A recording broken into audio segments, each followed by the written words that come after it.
screen you're going to be sharing, or I can't remember how you were doing it last time. Probably not, because I didn't have Okay. time to record these episodes, but Sounds good. I'll just have some like images popping up from the show, because I literally showed 2 seconds of this on our first stream. Like I was scanning through it on my editing software, and they copyrighted the stream. Yeah. Yeah. For like I think a couple seconds. So the second one I just started like kind of popping through different images of stuff that we were talking about, and it was fine. So you got to have your filter over it. I know. I hate the filter though. I need to make a better one. It's on the list. Where's Justin? He didn't get a chance to finish watching it, but Nosferatu comes out in like exactly a month. So after that, we're gonna go see it. So after that, we'll have him on and talk about it. I still haven't seen The Lighthouse, so. Oh, dude. Oh, really? You should. I like The Lighthouse. It's if you're into that, like those kind of movies, like you'll probably like it, but it's not one that I typically recommend to people because it's. I'm an artsy guy. Yeah, it's very like surreal. It's it's a little artsy fartsy, but I like it a lot. I'm cultured. Thank you very much. I've read Don Quixote in English and Spanish. That's okay, pretty good. The acting in it is fantastic. I've heard good things. Yeah, it's definitely worth seeing. And I liked The Northman as well, but I think it's his weakest movie. Oh, I loved The Northman. So I just I don't know. Maybe it was my expectations going in. I should probably watch it again, but I was expecting a lot more fighting, but I really liked what I got. Yeah. But yeah, Nosferatu's December 25th. It comes out on Christmas, which is. It looks. Now, does this have an all-white cast as well? Pretty much. If not, I'm not going. I was just saying, because that was the big thing with the Northman, how it was an all white. I'm like, where it is set. It's about the Vikings. No, but didn't you see? I know, like this isn't How to Train Your Dragon, bro. That was the funniest. What did the director say? She was like, we're making a fantasy film here, so we don't have to stick to the rules of reality. Yeah, these people never think about this stuff before they open their mouths. I know. My favorite moment though is on Twitter. Someone else pulled up a picture of a different character that looks like one of the fat guys in the original is blonde, and he's brunette in the new remake. And they're like, I don't see people on Twitter complaining that his hair isn't blonde, and it got community noted. and the community note was, people are complaining that his hair isn't blonde, and just had a link. Oh my goodness. Hey, now that technically is on the pod tonight, I can step away and use the restroom when I need to. I can just be like, all right, I'll be back. Oh, bro. Finally. Dude, I know how to vamp, okay? Yeah, I know. We'll need it, I guess. David always gets mad at Joseph, me when it's just me and him doing the pod, and I have to step away to use the restroom. He's like texting me, "Get back on now." He used to do it like every single time. He's a lot better about it than he used to be. In my defense, when we used to do the podcast, it used to be 3-4 hours long. Yeah, no, you gotta clench until it's over, man. The show must go on. Well, speaking of clinching, Joseph, did you go see Wicked? Yeah, I did. How did you? Someone asked me about it today because I'm bringing this up for a reason. I'm going somewhere with this, but you better have a point. Yeah, what did you think of it? It was better than I was thinking it was going to be. Yeah, and I would actually say this: Cynthia Riva, the lady that plays the Wicked Witch of the West. Careful now. W, it's a W.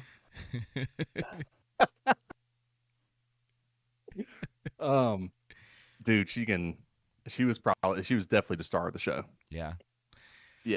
I mean, but as far as, it's musical. It's better than the Willy Wonka movie from last year. Yeah, I haven't seen that either. I don't. Yeah, don't bother. I don't really. Musicals are not my thing. I don't really have a problem with them, but it comes out and it's just like, okay. And like people, I'll see people like talking about it on Twitter, arguing about it on Twitter, and I'm just like, okay. I mean, they definitely had to make their, as I understand it, like, my wife wanted to go see it because she has seen the screenplay a bunch. Yeah. She knows the soundtrack forwards and backwards, up and down.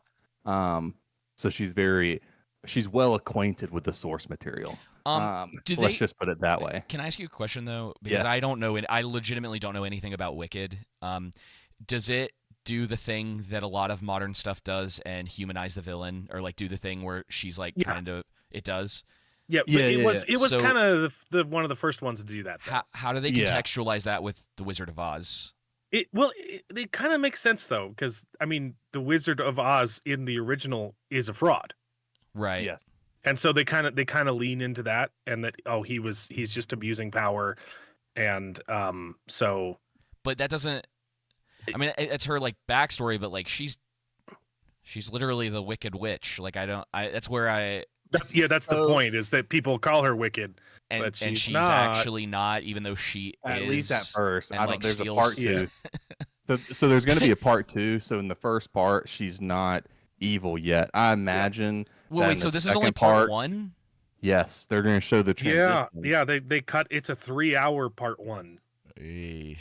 The play is about 2.5 hours long. Okay. So I'll say this.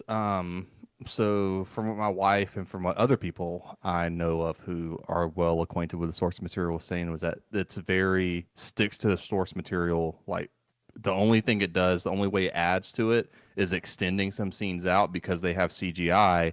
They can add more to it, but they're not adding, like, they're not recontextualizing the screenplay.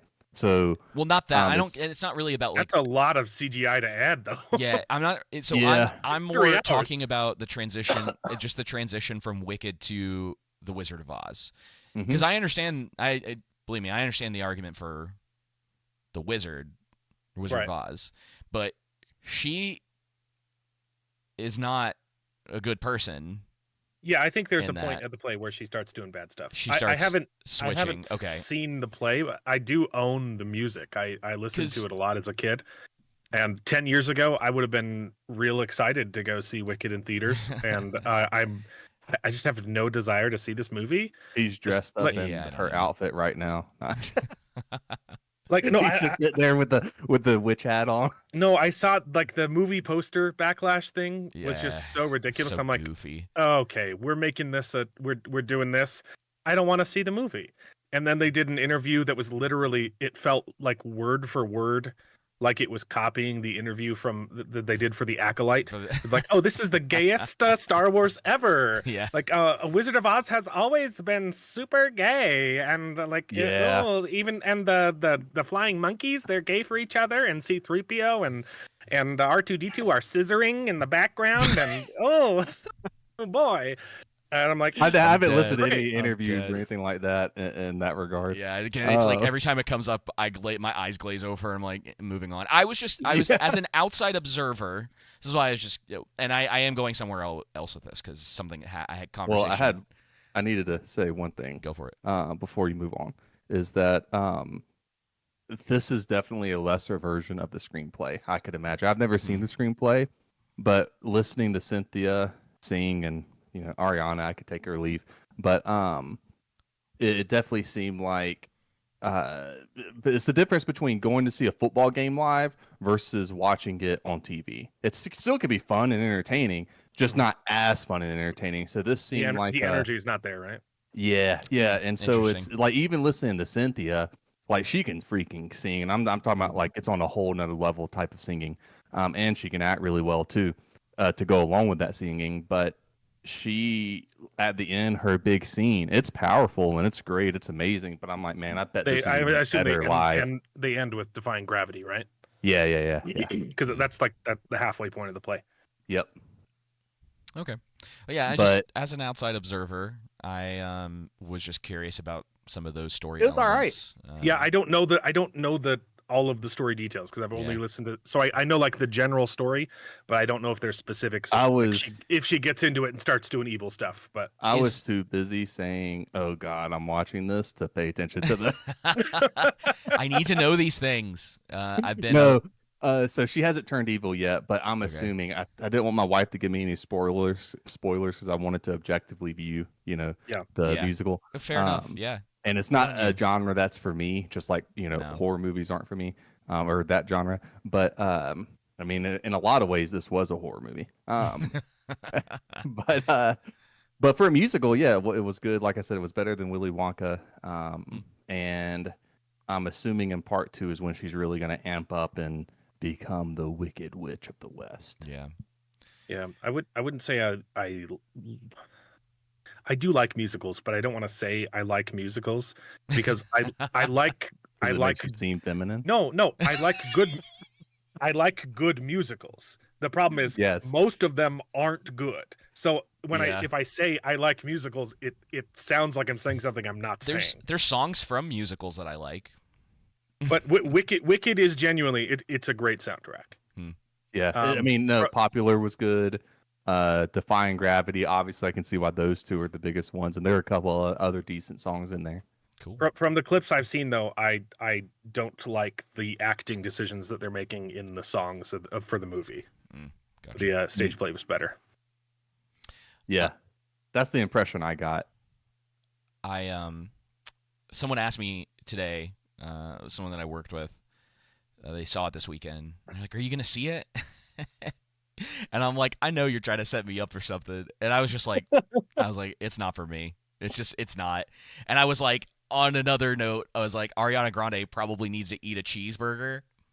And one of the Dude, something happened to her on that dude, production. she looks terrible. And like everyone's She came out all Ozempic. Man. Oh, it's like she has something eating away at her from the inside, and someone's like, "Oh, you can't say that about her," and I'm like, "Dude, she needs help." It's like she clearly has people around here. It's Hollywood, right? I mean, like it's they don't care, anorexia but, and it's literally a disease. Yeah, Yeah. and like they're so busy with this, like, because I mean, this is the thing that someone had told me she like fainted like 4 times on the set. And I was like, Oh, Yeah. no. and they That didn't, sucks. and they're not like, hey, we need to stop production to make sure she's okay. Yeah. And that's Hollywood, you know what I mean? Like, Yep. Yeah. it's They not don't good. really care. I mean, They're just Hollywood all promotes hard. that stuff, man. Oh yeah, dude. I mean, like the Ozempic thing with Hollywood too has been terrible or whatever. That stuff's probably Right. gonna Oh, end yeah. up killing a lot of Ozempic people. is terrible. Yeah. Oh no, Hollywood has a moral conundrum. Oh, I know. No. Oh, I no. thought. I mean, that- who do you think? Where do you? We all knew the term casting couch. It was in the Yeah. cultural zeitgeist, and then they had the audacity to say, "Oh, listen, believe all women." but they got rid of the Wicked Witch by getting rid of Harvey Weinstein. So it should have been all better, right? Yeah, because he was the only one doing it, right? Oh man. I'm sure Harvey Weinstein was the only movie executive who ever took advantage of women. It seems like all the women are the ones doing it now. Yeah. So Arcane Anyway. is pretty good, right? Oh Is that what we're talking about? yeah. Well, season 1's pretty good. Yeah, Pretty season good. one's pretty good. Yeah. I was oh man. Okay. I have things to say, but technically, Mexican, you are our guest, and Yeah. as is tradition, the guests get the honor of going first. And so I am genuinely curious. There's a lot of discussion going on around season 2 right now. Yeah. IGN gave it a famous 7 out of 10. And Is that the because of the lowest shipping. score they've ever given? that is the a lowest score? Oh, I don't. Oh man, we've talked about this. I won't go into detail, but IGN, almost by like mandate, will not give anything that is of like a high enough. I want to say priority. I don't know if that's really the right Yeah. word. They will not give anything that is they kind hate. of. Yeah, Under a 7. yeah, it's 7 to 10. That's like their range for anything that is of like quote unquote high quality, I guess. And so they're not really looking at narrative. They're not looking at characters from season to season. They're doing what you see a lot on Twitter, where they go, pretty colors, visuals look good, 7 out of 10. And the I story? wonder what they rated Dune It's a Prophecy. 7 out of 10. I gotta check. I think they gave Dune a 5, dude. They trashed Dune. I think they got there's stuff that they're willing to do that for. But yeah, there's I don't know if you know who Alana Pierce is. Technically Mexican, but she used to work for IGN. That rings a bell. She put this video out. Oh man, it's probably been 3 or 4 months, maybe a little longer than that. Just talking about how if what was the word that she used? If it's complicated, I think is kind of what it was. So like if it has like complex systems, she was specifically talking about video games, but it carries over. So if there's a certain complexity to it that took a lot of time, a lot of effort, 7 is like the baseline for them, and then they score the rest of it based on that, which I think is insane. But yeah, pretty much every show and movie takes a lot of time and effort. Yeah, they all. Yeah, I mean, we've talked about it ad not? nauseum before. Just because you work hard at something doesn't mean that it's going to be good. Yep. So, you have the floor. So Arcane season 2, yeah. I wanted to love it. I absolutely loved season 1. I've played League of Legends for a good portion of my life. I quit about 3 years ago cold turkey and haven't looked back because it destroys your life and it is an evil game. But Arcane season 2, it's actually really hard to talk about because there are parts of season 2 that I genuinely loved, and there is some good stuff in there, but I did not like season 2. Yeah. It did not deliver on the promise of season 1. Agreed. And the finale, the last episode, I actually did some really, really cool stuff. But that did not belong to the show. It was bizarre because I was like, I don't like this, but I like it, It's just like I loved the story that they were trying to tell with ultimately with Jace and Victor about free will and stuff, and like that line where he's like, I realized that to eliminate all of the problems, I had to eliminate all life, and that's a cool theme. It was really cool. Yeah, and absolutely did not belong to just at least season 1 of Arcane. I think it's a finale that could have worked in like a future season, in like a season 4 or 5, where everything is amped up into world-ending stakes. But that's not what the show was ever about. Yeah, this was a localized problem. This was a civil war brewing between Piltover and Zahn, and it lasted what, 1 episode? It like barely. It was like half of an episode. Season 2 starts off, and I started liking it. I was like, okay, this is fun, and then it just completely abandons everything that season 1 set up. Jinx. So season 1 ended with, okay, Jinx has finally gone insane, and she's going to be killing people left and right, and she's a problem that needs to be taken down. And the first time you see Jinx in season 2, she's repentant. And I don't want to fight, and they reset her character arc and did the same thing again until halfway through the season, and then they reset it again. She has the same character arc 3 times. Yep. It actually kind of a problem. It was so frustrating. Sorry, what did you say? I said that's actually kind of a problem you brought up with kind of how everything left off last season with Jinx, shooting that rocket, and then, with the first time we see her in season 2, she repents. It's the same thing with House of the Dragon. The last time we see, what's her name, David? Rhaenyra. Yeah. I agree. At the end of season 1, she's ready to kill, and then season 2, it's like, nope. Oh yeah, we're not there yet. Now we're there. Not quite. Yeah. the problem is she was repentant without having a reason for it. Yeah. And then they gave her a reason halfway through this Well, season with the girl who dies, and when they could have, and then they could have followed it up with, oh no, this has gotten out of hand. I was trying to fight against authority, and now it's caused more problems than I want. Yeah. And instead of doing that, they don't even mention that the girl died. She's never brought up again. Oh no. Well, yeah, you're right. The only actual mention of her, and I just know this because I saw it on Twitter. The ship that Jinx is flying around in the last episode. Sure. It's like designed after her helmet or whatever, and it's just like it's kind of pathetic. Because it's so like yeah. I feel like that repentant arc could have worked if it happened halfway, but if it happened halfway between season 2. So one of the things Joseph and I, because I have season 1 on 4K. I like it. Literally went up for pre-orders and I bought it. It's beautiful. Yeah, I love season 1. There are things in this that unfortunately attempt to do damage to season 1, and I don't think they realize it. But I don't really care because I can watch season 1 and like point to this as like this is the direction that writers need to go in with a show. This is how you commit to characters.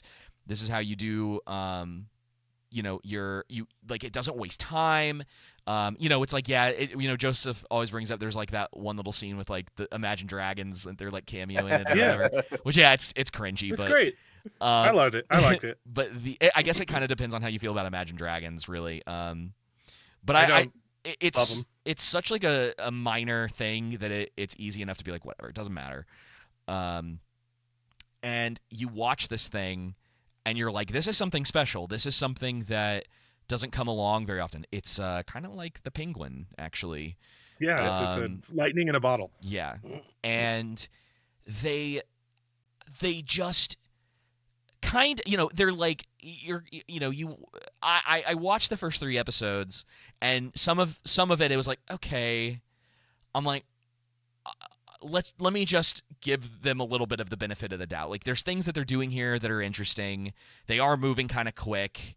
I was like, but maybe there's just something that they're trying to get to. Oh, it was breakneck speed. And then they do it again. And then they do it again. And it gets worse as the season goes on. It's just this like absolute downward spiral, and what it looks like, and they won't. I don't think they'll ever admit to it. What it looks like with season 2 is that they took the footnotes of everything that they had for the potential seasons for Arcane, and they're like, we just have to hit all the highlights. All the stuff that we wanted to happen, we just need to get things done. And like so, yeah. By the time you get into it feels like a season 5 of Arcane. Yeah. What's the reason for it? Is there any reason why? Because they made it 2 seasons. Yeah, they made it 2 seasons because they want to move on to other shows because they have other stories to tell. It's a D&D issue. Which is also it's insane to me though. Well, they want to do other shows in the universe, right? They want to do a whole bunch of spin-offs to do League of Legends lore, right? Yeah, they're already in what's production crazy for a year. Is that they spent an entire episode this season in a multiverse. Yeah. And what's crazy about it, it's probably the best episode of the season, but it doesn't belong in the season. Yeah. Like it's actually a really good.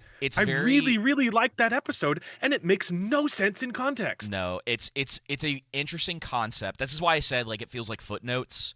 Yeah. Because and Joseph was saying this, because it feels out of place, and it just wastes an entire episode of a season where they're already rushing through everything.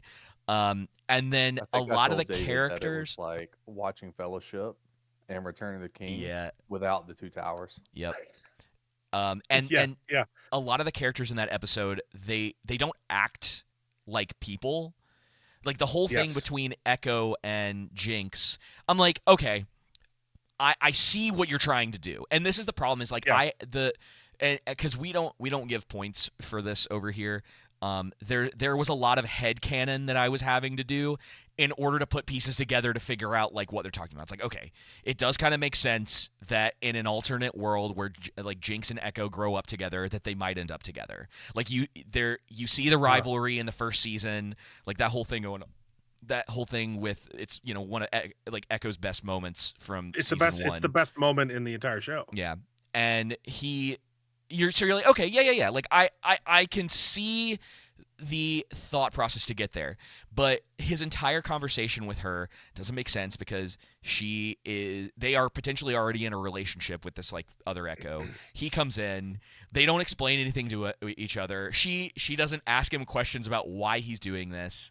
He has opportunities why to he's eventually acting differently. Yeah. There's all these things, these conversations, and this is one of the things Joseph and I have said has been a problem with this season, like through and through, is that no one stops to talk to each other about stuff. Yeah.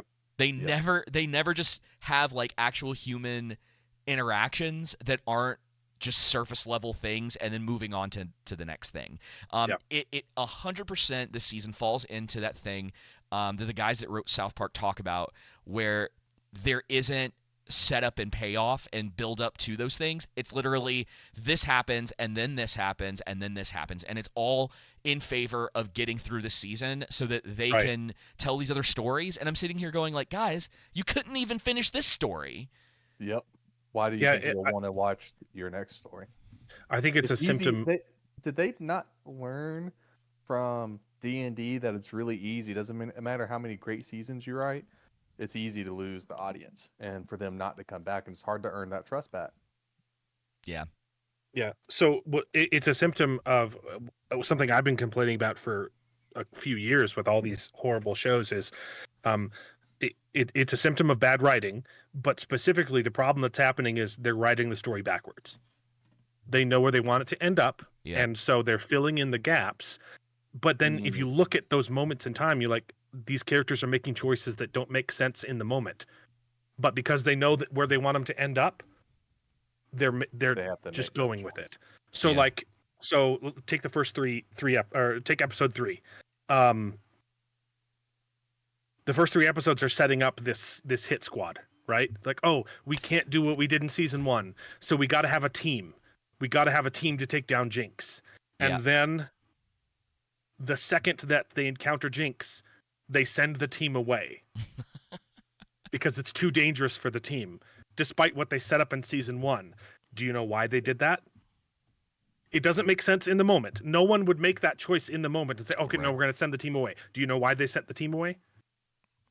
How does episode 3 end? They know where the episode ends. They need her to stay alive. So that was one of the things. If the team was there, it wouldn't work. Yeah. And because Vi has to make the choice to, oh no, don't kill her, she's changed. It could, but they need some of those characters alive for the end of the season. Well, kind of. Either if they show up, they all get killed. Yeah. And that's the only reason you can get the ending that you want. Oh, and they should have done it. Or they don't show up, and then you can get the ending that you want. So it was written backwards. They know they wanted to have Vi and Caitlyn fight. And that doesn't work if their team is there, so they leave. Yeah. It doesn't make any sense in the moment. And it's sad too, dude, because like they commit so hard to Jinx in that last episode. And Joseph and I had talked about this before the season came out. We both knew that their goal ultimately was some form of redemption for Jinx, because one of the big themes that the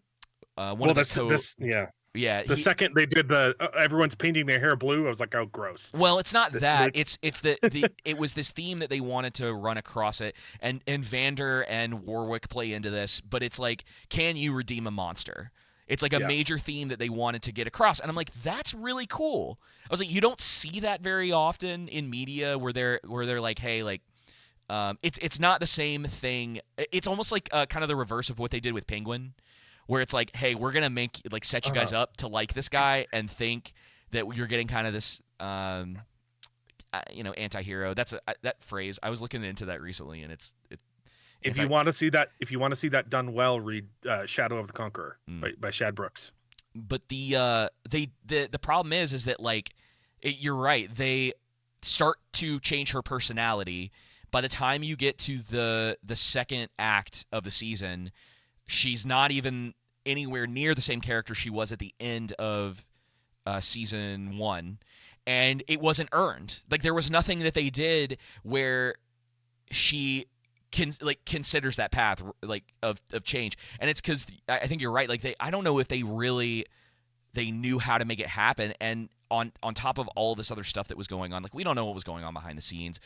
We don't know, like, if I've heard people say it's like it feels like the thing was season 2 is like decision by committee, and they're like, hey, that season 1's really popular. There's a lot of hype going into season 2. We need to finish off Arcane so that we can build out our universe more. Yeah. And get to all these other things. And what's stupid about the whole thing is that they've announced they pulled a Justice League, right? Yeah, right. They've announced that another show's been in works for a year, and that they've got 2 other shows that they're working on. And I'm sitting here going, like, okay, if you have the team to do it, why don't you just have a team dedicated to Arcane? Like, I don't understand why. And we're not going to want to go watch the spinoffs if season 2 was crappy. Dude, I want to watch them now so I can be like, oh. Like, the biggest problem... This is what we sacrificed for season 2. Yeah, you have... This is such... And it's funny because I've been, like... I've been, like, neck deep in some stuff about The Last of Us 2 because season 2's coming out. Neil Druckmann just released a statement that they're working on an untitled game right now. Oh great, no. His writing's about to come back up, and they don't have any idea what they're going to do with season 3 right now. So all these people are they going to do a season 3 of The Last of Us? So what they're doing right now is it's like they finished season 1. Season 2 is probably going to be a lot of the stuff that's the flashbacks in the game. So you'll get a little bit of that. I doubt, and this is spoilers. Hopefully, y'all have all played the game. I know about I haven't played it, but I know what happens. I don't know how anyone can't that's like involved in any of that stuff. I have friends that don't know that they've never played the games. They're not in that. I know about the Joel in 1. Okay, right. So there's no way they're killing Joel off in season 2. That happens at the beginning of game 2. Yeah, it does. But they have to rewrite that because if they do that in season 2, nobody's going to watch season 3. Nobody's going to care. The show is going to absolutely just plummet. And so they're going to go through all of the flashbacks because they make you play as the bad guy, right? After she she kills Joel. Yeah, they'll make stuff up like they did. Yeah, they'll make stuff up like they did for season 1. Abby will be Abby will be introduced because there's like plenty of stuff that you can cover with her. But the biggest problem with Arcane is that you've created a group of people now who are going to watch your shows to tear them apart because you couldn't take the time to follow through with what you were trying to do. Yep. It's bad. But this finale could have been amazing. Oh yeah, for like the 4th season, like because like you jumped from a localized civil war to the entire world is going to end if we don't band together. And I didn't even. Victor was like the coolest character in season 1, the most interesting, and he jumps from being this, tortured scientist to I'm an all-seeing god and I'm gonna destroy the world, bro. You could have spent a whole season with him, but like just like possessed by some arcane entity, right? So like he comes back, but he's not all there, and he starts doing things and like fomenting an army of arcane spirits to fight against, and so you can focus this whole season on the Civil War and the sisterhood stuff, and then have this third threat brewing in the background, and then have Jace be a gradual thing. But it went from 0 to 100, and all of a sudden he's God. He's literally Jesus Christ in like the 4th episode, resurrecting people. He definitely started out interesting, and then you're right. I mean, again, it's like Jace is a problem of them speedrunning through it. He could have been interesting if they took it slow. Oh, 100%. And there's the big, like you were. We're going to kind of keep repeating this because it's one of the biggest problems of the of the whole show, but like so many characters fall into this. But there's one dude. Okay, I'm about to put this image up on screen so you guys you'll get to see it. But we have to talk about this because I was popping through episode 7, and I landed on this shot. You'll see it in just a couple seconds on the live stream. There were a lot of inconsistencies like that I can point out as well. That just like I don't know what they're doing. Yeah. Okay, it just popped up on the live stream. They ruined Heimerdinger. Heimerdinger was just wasted. What? Like, what were they thinking? I don't know where to look. I need to look on the YouTube. Okay. Yeah, sorry. I was waiting for this picture. My boy Heimerdinger, they didn't do anything with him, and then they're like, we're just gonna make him play the banjo and then kill him off. Maybe he's probably not dead. He was so wasted. You don't even know how wasted he was. Heimerdinger is awesome in the games. His character creates robots that fight for him. Oh, so he creates like sentry drones and throws them out, and they shoot everybody, and he can stun people and do all this cool stuff. And in the show, he was, oh no, science is dangerous. Yeah, and then he dies, and then he plays a song, and then he dies. He's such like an interesting character in the first season, and being that kind of like foil for Jace, and then they meet up again, and you're like, okay, cool. Like they're probably going to be doing some stuff together this season. They'll get the opportunity to like talk about everything, and no, he just blows up.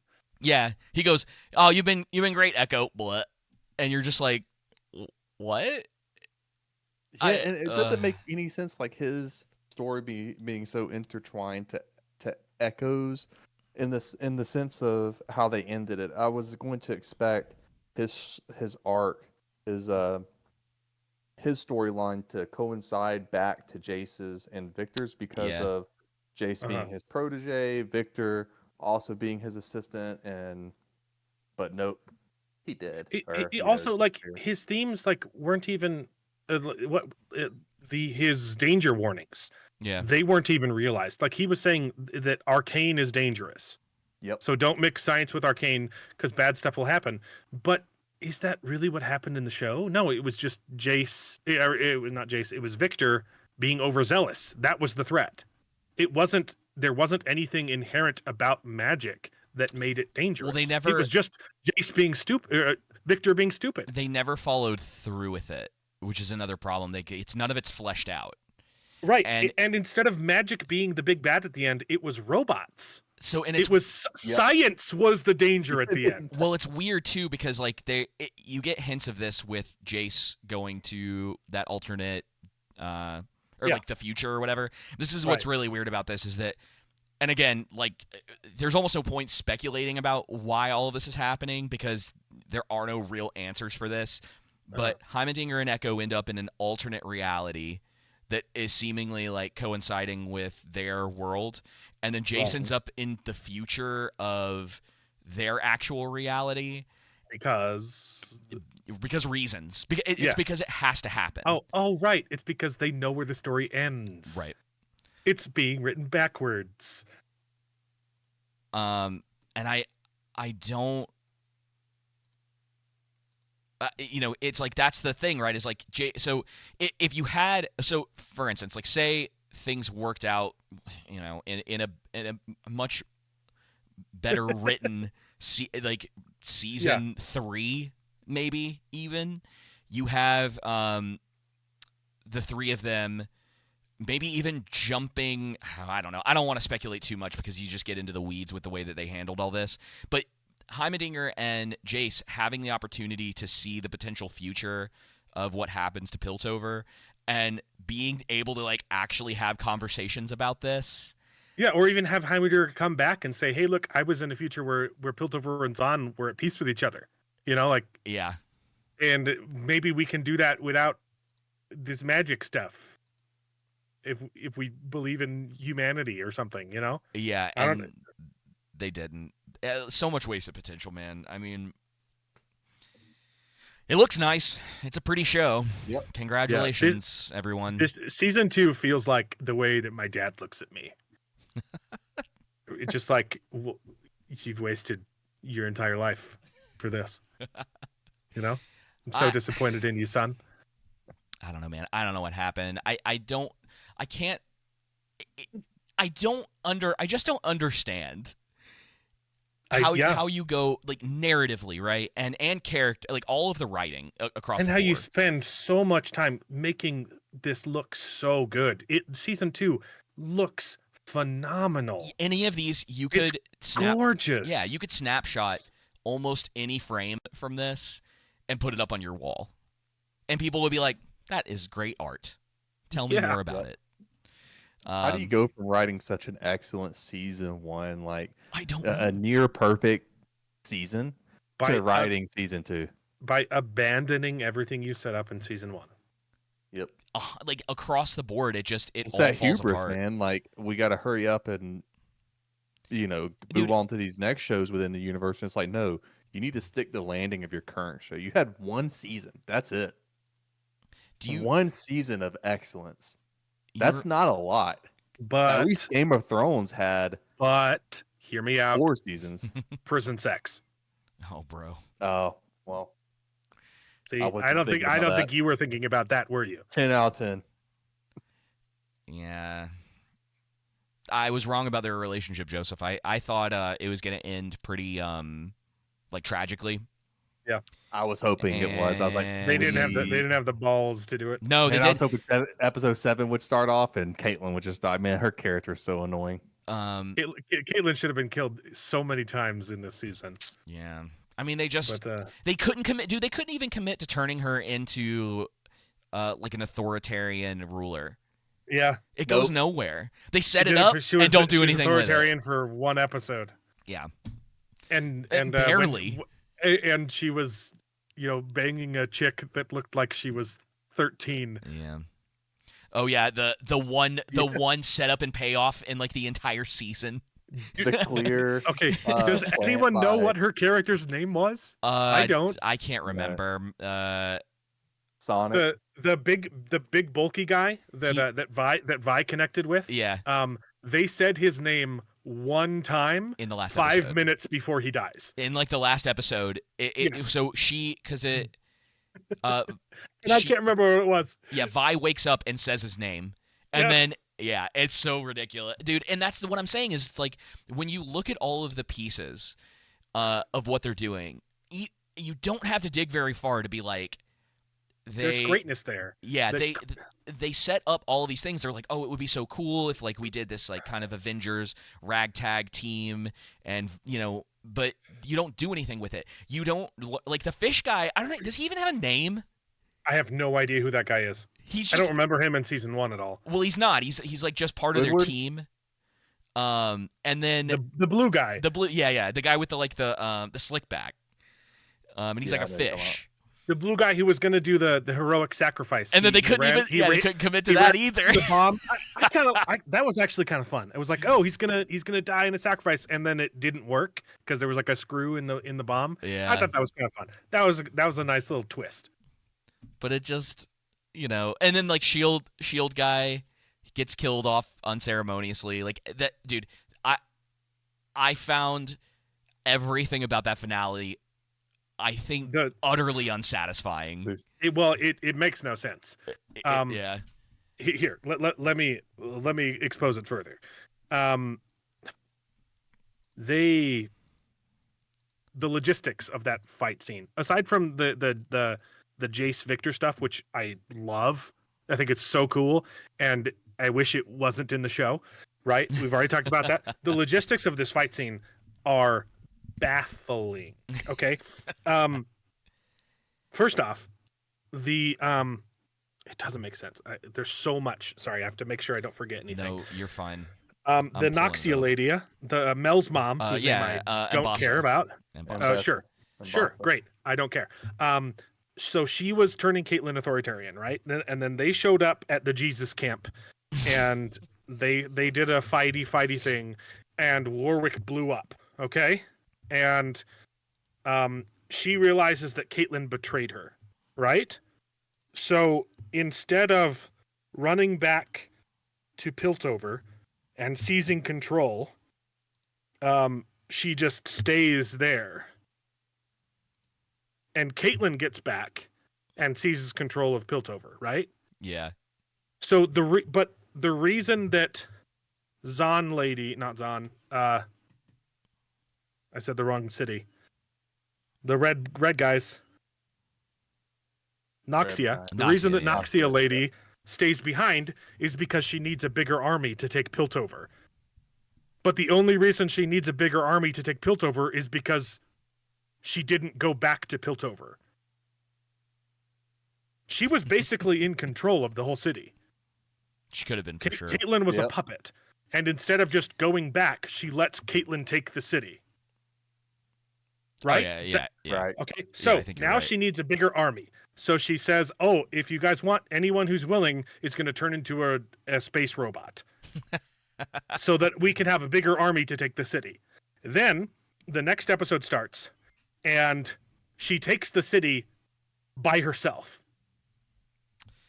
So she didn't need the other army.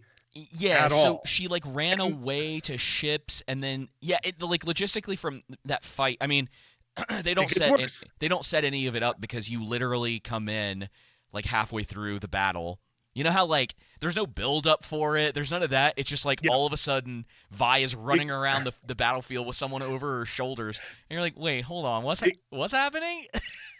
But wait, there's more. It gets worse. Okay, so now let's pull a little echo. Let's go back and do a flashback and look at things from the other perspective.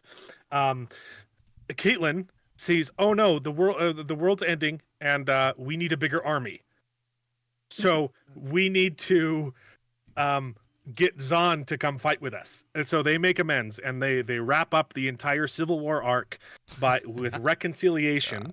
And now blue hair people are cool, even though they just did 9/11 yesterday. Okay? So now we've made friends. We've Romeo and Julieted the heck out of this. And instead of killing each other, we've joined forces because there's a bigger enemy.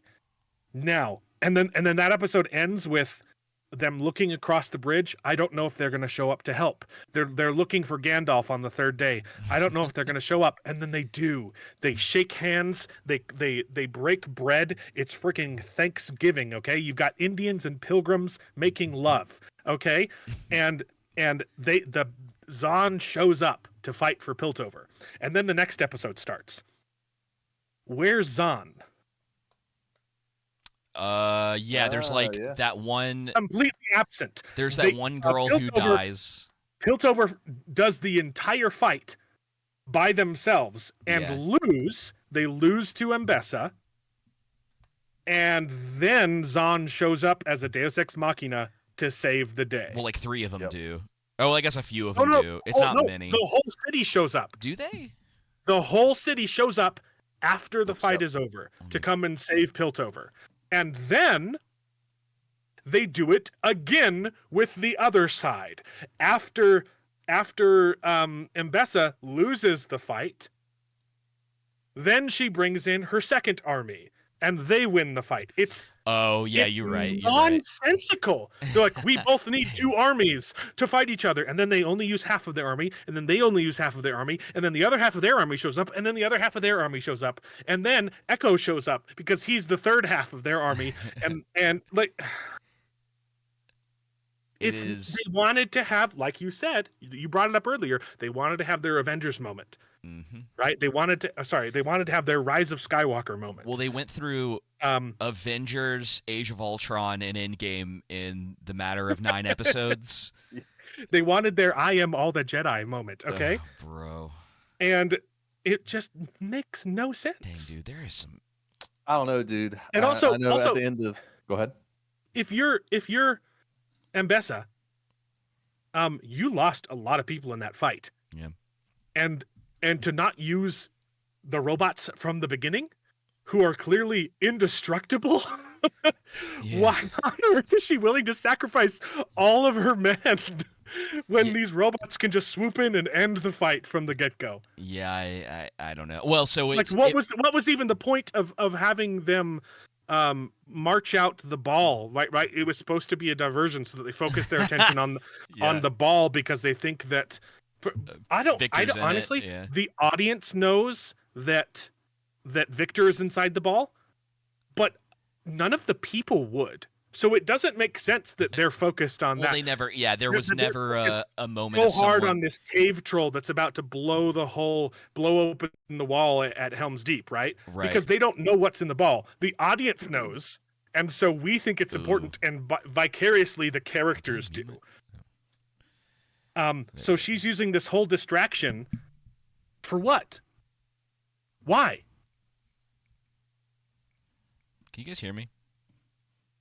Presumably it would be Nope. to like so that she can achieve some goal while they're distracted, right? Nope. It's just there. She doesn't achieve anything by hauling in this ball as a distraction. Can you guys hear me? What? Oh yeah, I hear you. happened? Sorry, David just messaged within the. His mic went out. Yeah, his mic went out. No, I agree with you. I mean, I think That fight makes no sense. no, it doesn't, because I think I guess what they're trying to get you to think is that, to your point, none of the characters podcast would can know hear me, they Victor's just can't not. hear me. Victor would be in that ball, Right. But the audience is supposed to get that, but the characters Right. wouldn't. But the So- audience also already knows that he has a robot army. So like, why Yes. do we even care about Victor Yes. being in the ball at all? It just shoots itself in its foot at every turn. And you would think people would be constantly checking on Wait. Jace we and go. the hex score. You're back. Yeah, we can I hear you. don't know what happened. No clue. Yeah, Sorry, I know. They guys. said Jace was the only person defending the one thing they needed to defend for some reason. The most important aspect. Dude, yeah. of- What was up with? He's like pulling all the things out. Victor comes in and goes, "No." Yeah. I mean, obviously, we know it's rushed. It's clearly, they're attempting, like you were saying with the with Ambessa's army early on, they're attempting to have this like back and forth where it's like, Yeah. oh, one side's winning, one side's losing, one side's winning. But you're right, it doesn't But make the sense. only reason that they're winning is because they're being stupid. Yeah, it should have been. I mean, there's ways that you could obviously, again, with more time and more seasons, make it work where her Right. her army early on loses, and that's why she's seeking out like the better resource, and they do Right. the whole like Rose thing, and that it's just like so much, and they wanted to do That's even so more confusing. But Yeah. but before we get into that, imagine the Battle of Helm's Deep, right? If it starts with the elven archers show up, right? Right. And then Gandalf shows up. They're looking to the east, and then he shows up. He's like, "Hey, I'm here to fight." And then Helm's Deep starts, and everyone's like, "Wait, where's Gandalf and all those horses?" And they don't participate in the fight at all yeah. until everyone in Helm's Deep is dead, and then they show up and ride. Well, we were just waiting for a good opportunity to flank them, and it required everyone in Helm's Deep dying before we started that charge. Yeah, man. Okay, but the Rose, you brought up that. Yes. I still don't understand what the heck happened. You mean what do you mean? The Crimson, the Black, what was it called? Black Rose. Black Rose Witch. Yeah. So so there's a fight between Mel and her mom, and Mel and Caitlin versus Mel's mom. Right. And the plan was to get the magical wards off of her mom's arm, I guess. so that they could use the other witch as a sneak attack. Yeah. Yeah. Right? I think. I And then the I second thought. that- I just thought they were trying to beat her, and then you're right. Like it was. No, it was like a intentional. triple. It was like a triple cross. the second that she whacks the thing off, Mel says, "Okay, now Black Rose Lady, go." She pulls out her Pokeball and Right. says, "Black Lady Rose, I choose you." And then Black Rose Lady attacks Ambessa. And then the second that she does that, Mel jumps inside the attack and kills. I guess kills the Black Rose Witch Lady. I don't know. They're I so. don't know why. Sure. I don't know. I don't understand anything that happened in that. What was any of that for? Every death / whatever is so up in the air for me. I think I had mentioned, I was like on Twitter, looking at people's reactions, And one of the things I had mentioned to someone, it was like I finished watching that episode, and I'm not completely sure what happened to all of our main characters. Presumably, Jace and Victor are dead. No. Like Well, I they think they're not. sacrificed their lives to destroy the hex technology, or I think. Yeah, I don't think they're because dead. they weren't there at the end. Though they just got Heimerdinger sucked into it. They did the Heimerdinger thing where they got sucked into something. Either exploded into viscera or got sent to another multiverse. Yeah, who knows? He's somewhere else. We'll get. Jinx blew herself up with a Hextech core, and presumably her and Warwick died. But we've also seen that happen about 6 times now, and nothing has happened. She's not dead. So they're probably still alive. Yeah, they are not. They don't. I think at this point, Vi and Caitlyn probably have AIDS, and all of their strike team are dead. Well, the blue guy survived, right? Didn't the fish guy survive? I thought he died. I don't care. That's what I'm saying. The 13-year-old girl that Caitlyn was banging, she did die. She got shot in the head. Well, that's what I was saying earlier. That was and like Mel's mom is dead. That was the only arc, like the only setup and payoff in the season was her betrayal. Because like Ambassa, I guess. Yeah, Ambassa was like, I told payoff. Because she's like, I told you not to have those entanglements, and I went, oh, okay, that's a thing. Yep. There's something. I told you she was too young. What happened to Echo? I don't know. I think he's in another dimension as well now too. He probably got sent back to the good dimension so that he can bang good Jinx. Yeah. That's messed up. But that means he's going to have to kill himself. Have you ever he's going to have to kill the other version of himself. Yeah, have you ever played Soma? No. That's what Soma's about, is like the idea of like what is like being alive, and if putting yourself into like another body, and there's like 2 versions of you, like which one's the real one or whatever. Just made me think of that, because it's like, well, if he goes Highlander? back, no, not quite. It's a little The One. It's like Dark Matter. Did you ever see that? What was the name of that Arnold Schwarzenegger movie with the clones? Oh, it's like, the Seventh Day. Yeah, or it's called the Sixth Day. Yeah, or the better because the Sixth Day God created man. Yeah, yes. The better one would be. I love that movie. Would not Memento. Memento is about clones. No. Wait a second. Prestige. Does that movie if the twist of Memento isn't it's not that he has short-term memory, it's that it's clones. Does that movie still work? I don't know. Maybe that's why he has short-term memory, because it's a different version of himself. But it's the prestige. It's the prestige dilemma. It's the where he's like, he's constantly killing his clones, but then you don't actually know which one is which, and then the question is like, does it matter? So that's that's kind of their whole like thing. So it's like, if he's going and like taking over someone else's body, or like whatever the case is, like, is other Echo alive? Does he, Anyway, that was confusing. I don't know what's happening with most. Yeah, like I get. Were there any other characters? We don't know if Bluefish guy's alive. We know that the big monkey guy died. Died. Oh, by the way, he got shot in the back of his neck with an arrow. Yeah. It doesn't make sense. Yeah. I passed that shot a minute ago. That whole thing made me sad, because it's like, why was he shot in the back? He was. Why did they even have him in the show? Like, did no one look at this by the time they got to the end, and they were just like, wait, who are these people, and why do we care? Do? Yeah.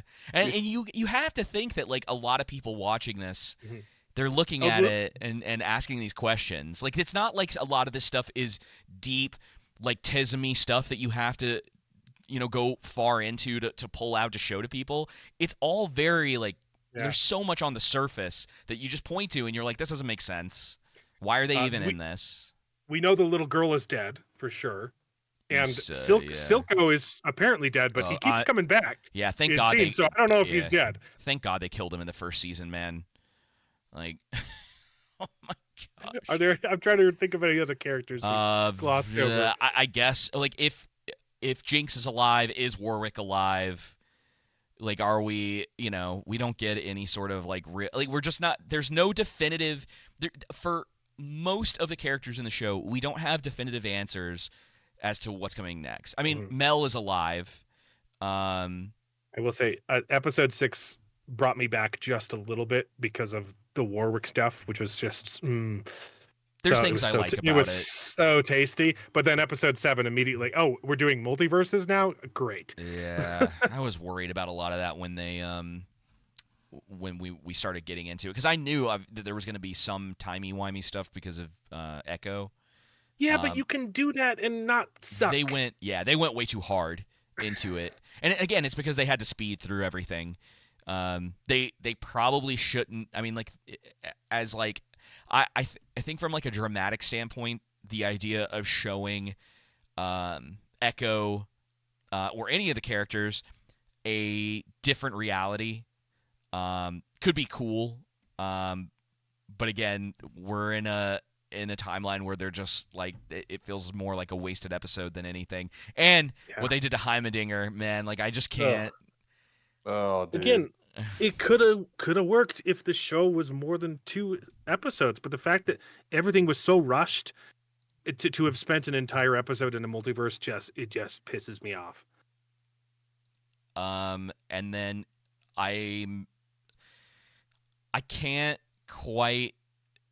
I think I'm falling on the side of it being kind of goofy and nonsensical because it feels too much like Avengers Endgame. But the whole thing with like Victor being the one that gave Jace the stone in the beginning very much feels like that was from season 1, right? I don't remember that. I need to rewatch season 1. So he's like he and his mother, like, it's his story of like when he was a kid. Oh, right, they're like in the snow, right? And some person just shows up and gives him a little stone and teleports him to Piltover, basically. Okay, and that was Victor? That was Victor, yeah. Okay. But when did he do that? That I don't know. How did he? Yeah, that okay. When it doesn't make. So he can. So Victor can. Okay, so here's the I think this is why it breaks, right? Victor can travel through time. I can just hear you panicking now. Wait, when did... Victor can travel through time, and instead of... Okay, so because they don't fully... Can he travel? I don't... Well, he must be able to if he gave him the stone. With the time thing? Maybe he figured okay, so like the it's because he went beyond 4 seconds. Well, they do the whole thing right where Jace he went to 8, and I'm piecing this together, like just with little things that are happening in those last couple of episodes. So Victor is at the end of time or whatever. We don't really know when Jace is in that like time period or whatever. It seems like potentially it's far into the future because everything's like degraded. Even all of the like Sentinel things, the robot things that they had, they're all degraded. Well, and we can assume from the conversation, right, that significant time had passed because even after Victor wins that fight, he eventually has to turn every living soul into a robot and then realize that to fix all problems, he has to eliminate all life.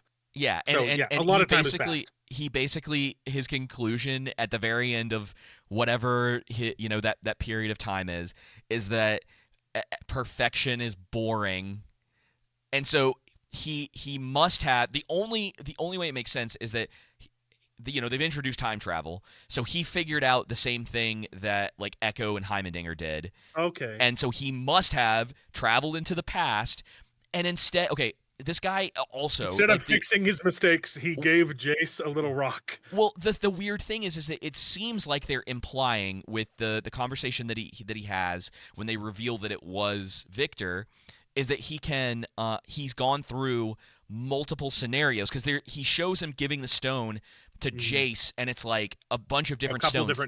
Yeah, they have different runes on them. So he does that instead of having some sort of foresight to manipulate events so that the stuff with like Jinx doesn't happen. Yep. He could have like fixed things. And why can he go back and change Jace's timeline, but he can't go back and not destroy the world? I don't know. Yeah, he literally, like, there's so much that he could have done. Like, him putting Jace anywhere other than Piltover probably would have changed everything for them. Like, you know, because it seems like what they're implying too. What if he goes back in time and tells Jace, "Hey, don't ever touch magic"? Yeah, he could do that. It you know what I seems mean? like his intervention kind of causes the problem. It definitely causes one of the major problems in it, and they're implying, you know, they imply that if Vi Maybe Victor would have figured it out by himself anyway. So in that one scenario where Echo and Heimerdinger go, Jace and Vi die, and Piltover and Zahn are better off without them. And it's like, I don't know if that was the route, guys. Like, you basically have told us, you know, the people who created League of Legends, right? They're like, yeah, these two heroes, like, if they were dead, things would be fine. Hunky dory. But you don't get that because I'm a Vi main too, so I don't know, man. You can't tell me that the world would be better off without my main. That's too funny. I like a lot of the music in the show. I will say that. Yeah. If we want to, because said "Spin the Wheels" on my playlist. That was Isaiah. Yeah, there's a couple songs not. It's more of a taste thing. Sure. When it comes down to it, there's a couple songs that just don't. I'm not a big hip hop guy. But overall, I could have done with less music videos. But again, their existence, their biggest problem is that they're there to speed things along rather than, which they do really well. I think that's the first. They've mastered the art of storytelling through montage. They did it way too much. Way too much. Yep. But they're really, really good at it. I think my favorite. Well, my two. I think my favorites it's like are Zack Snyder with slow mo. Mm-hmm. I don't even think it's that egregious, Joseph. Holy moly! Are you going to say the progression of Zahn in montage with like all the pit bosses like slowly disappearing and stuff? That one's all right. I really like the one with Caitlyn in the first episode. Good one. And then I really like the fight with Vi and Jinx in the third episode. That was a montage? Well, there's like it's basically a big music video. So they use them for montages, but they also just straight up music videos. Yeah, because it's like it's flopping. It's flopping. That sounds terrible. But like they're switching. It makes some real good hype though. On. Like it's. Oh yeah, they definitely have something going on. Oh man, Isaiah's going into some lore stuff that I don't know. I've heard about Rise, but I don't know what's. That's a little outside my wheelhouse. Yeah, I thought it was Rise. He's just a wizard. A lot of people think Rise saved Jason. But they imply that it was Victor. Mm-hmm. Like not even heavily. They pretty much tell you it was Victor. Yeah. So unless it doesn't make a lot of sense. No. Well, and again, it's not fleshed out. They waste a lot of time with things that are. Man, I don't know. I don't know. It's gonna be a little while before I. Again, it's so tough because like there's stuff in there that I love. Like I genuinely really like the ideas behind the finale. Should have happened. But it's wrong. Yeah. It's just wrong. Yeah. They should have had this. Yeah, this whole season should have been Civil War, and then someone dies and it's Jinx's fault, and then you can do the remorse, and then you can have them try and patch up, and then have Jinx sacrifice herself for Vi at the end. I think that would be a beautiful story. And then the subplot could be Jace slowly building an army because he's possessed by arcane spirits or something, right? And that could be season 3, right? And then season 4 is Jace is so possessed that now he's become a god. Yeah. And that the finale, it would have been pretty awesome. Isaiah was asking. So despite where we ended, favorite character from the game or the show? Show. Ooh. Go ahead, text. I mean, they did Warwick really well. Okay. I don't like that he still had a kind of a man face, though. I wish they went full wolf. Yeah, I thought that. Yeah, they were definitely trying to. But to not make only it did they give different. me Warwick, they gave me his best skin. They gave me Firefang Warwick, and that when he was like bursting with lava flames, that got my juices flowing, baby. Game, I freaking love Nocturne. So I think. Okay, so it's tough because season 2 does a lot of damage to literally everybody. yeah, yeah. It's probably Silco at this point. Silco was a good character. I think he's just like, oh my gosh, it's just like borderline perfection with the way that they do his character. My favorite character is unnamed soldier number 3, who dies with an arrow to the back of his neck. Yeah, who got named. His name got dropped once in the last episode. Oh man, I think mine has to be Vander. I like Vander a lot too. He's up there. Echo's probably my favorite of the main cast. Echo is probably the least damaged by this season. I think so. It's tough because they completely make him out to be like borderline an idiot in that 7th episode because he just every interaction that he has makes like no sense. Mm-hmm. The whole thing, like his whole relationship with Jinx in that episode is just weird. And he won't, and again, it's because the show won't pause long enough for them to like sit down and actually have a conversation. Like they have the perfect opportunity when they're at the tree and he shows the mural. You know, like there's a real conversation that could have been had there.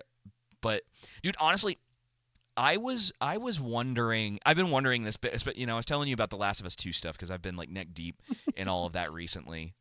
Really just preparing. When for does that season start? 2.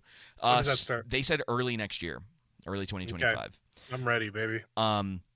You know, I'm just like catching up on it. I still have to finish. I've been going through the game again, or I did last year, and I've been going through Mass Effect, and everybody in the chat was like, you need to get back to finishing your Last of Us stream, and I'm like, all right, that's fine. It's fair enough. So I'm doing that in December once I finish the first Mass Effect game.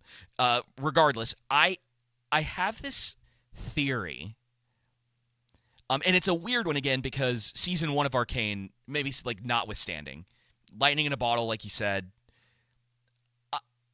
I feel like the people writing the dialogue for these characters like live in a bubble and don't have normal conversations with people.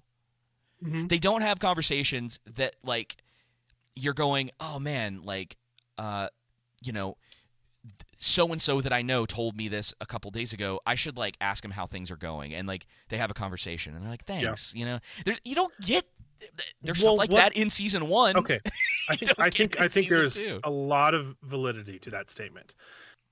Where are these writers from, or where do they live? They all live in Hollywood, right?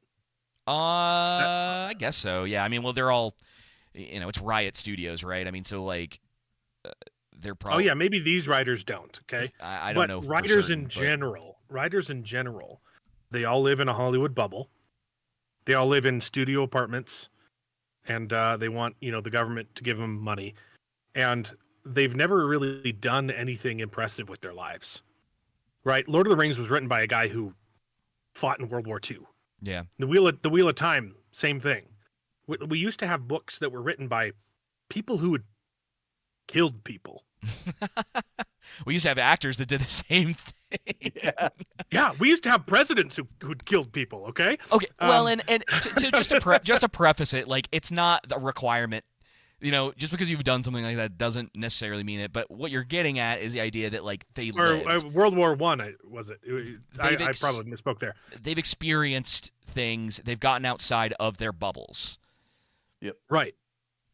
But you can see, and it's not just a problem with Arcane, though. You can see these TV shows that are being written, they'll have plot holes or just things that are so stupid that you're like, oh, this writer has never stepped outside of their studio apartment. They don't know how real life works.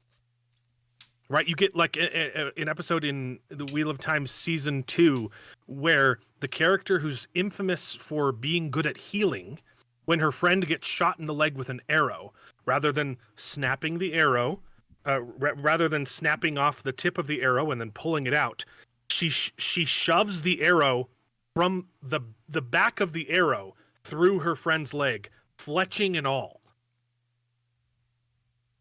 She shoves the fletching through her friend's leg. And this is the character whose defining characteristic is she's good at healing. Dude, we can't even get most of these writers. Joseph and I have been making fun of this year. This is the year of unearned romances in like television shows. Oh yeah. It happens in House of the Dragon. It happens in Lord of the Rings. It happens in season 2 of Arcane. Now, I don't think it's as it's probably as egregious. I'm probably a little biased here, but those first two, it's just like, I'm sorry, what? Like, there's not even like a logical conclusion to how they get there. They're just like, okay, these two characters need to be together, so now they're together, and we need to have like the romance plot. Oh, there's three of them. There's three of them in Rings of Power season 2 because Isildur is a home wrecker now. Yep. Yeah, that's exactly how Tolkien envisioned him. Yeah, as a massive home wrecker, dude. I can't. Neil Druckmann's the same way for me. Like I'm going back through. Like I'm about halfway. Well, maybe about a third of the way through my streaming playthrough because I beat the game back when it came out.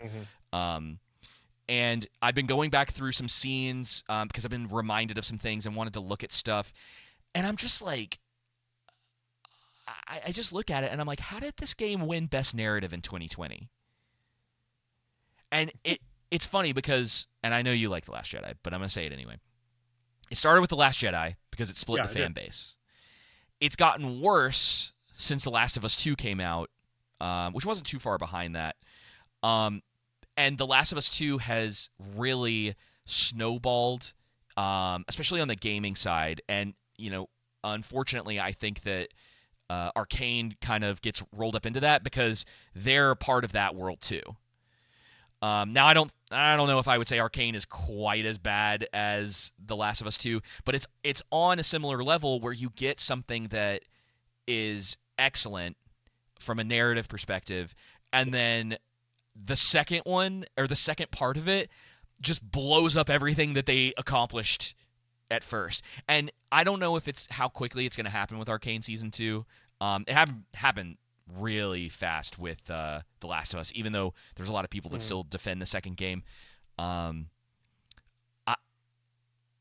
think I'm hoping I don't have to sit here for like the next few years and be like, guys, please just pay attention. Like there are obvious reasons why this doesn't work. The problem is it's really hard to write good stories if you don't have conservative values. I guess. I mean, that's what makes stories good, though. You can start an interesting story, but can you end one without resonating on something conservative in a satisfying manner? Even in a nihilistic mean. That's the Game of Thrones problem. George R.R. Martin doesn't know how to end his books because he doesn't know how to write a happy ending. But is is the connection that conservatism and happiness, is that the connection is truth? Liberals they're logically inconsistent. They have to lie to themselves to live in their own world. And if you want to have a story that resonates with people, it needs to be true.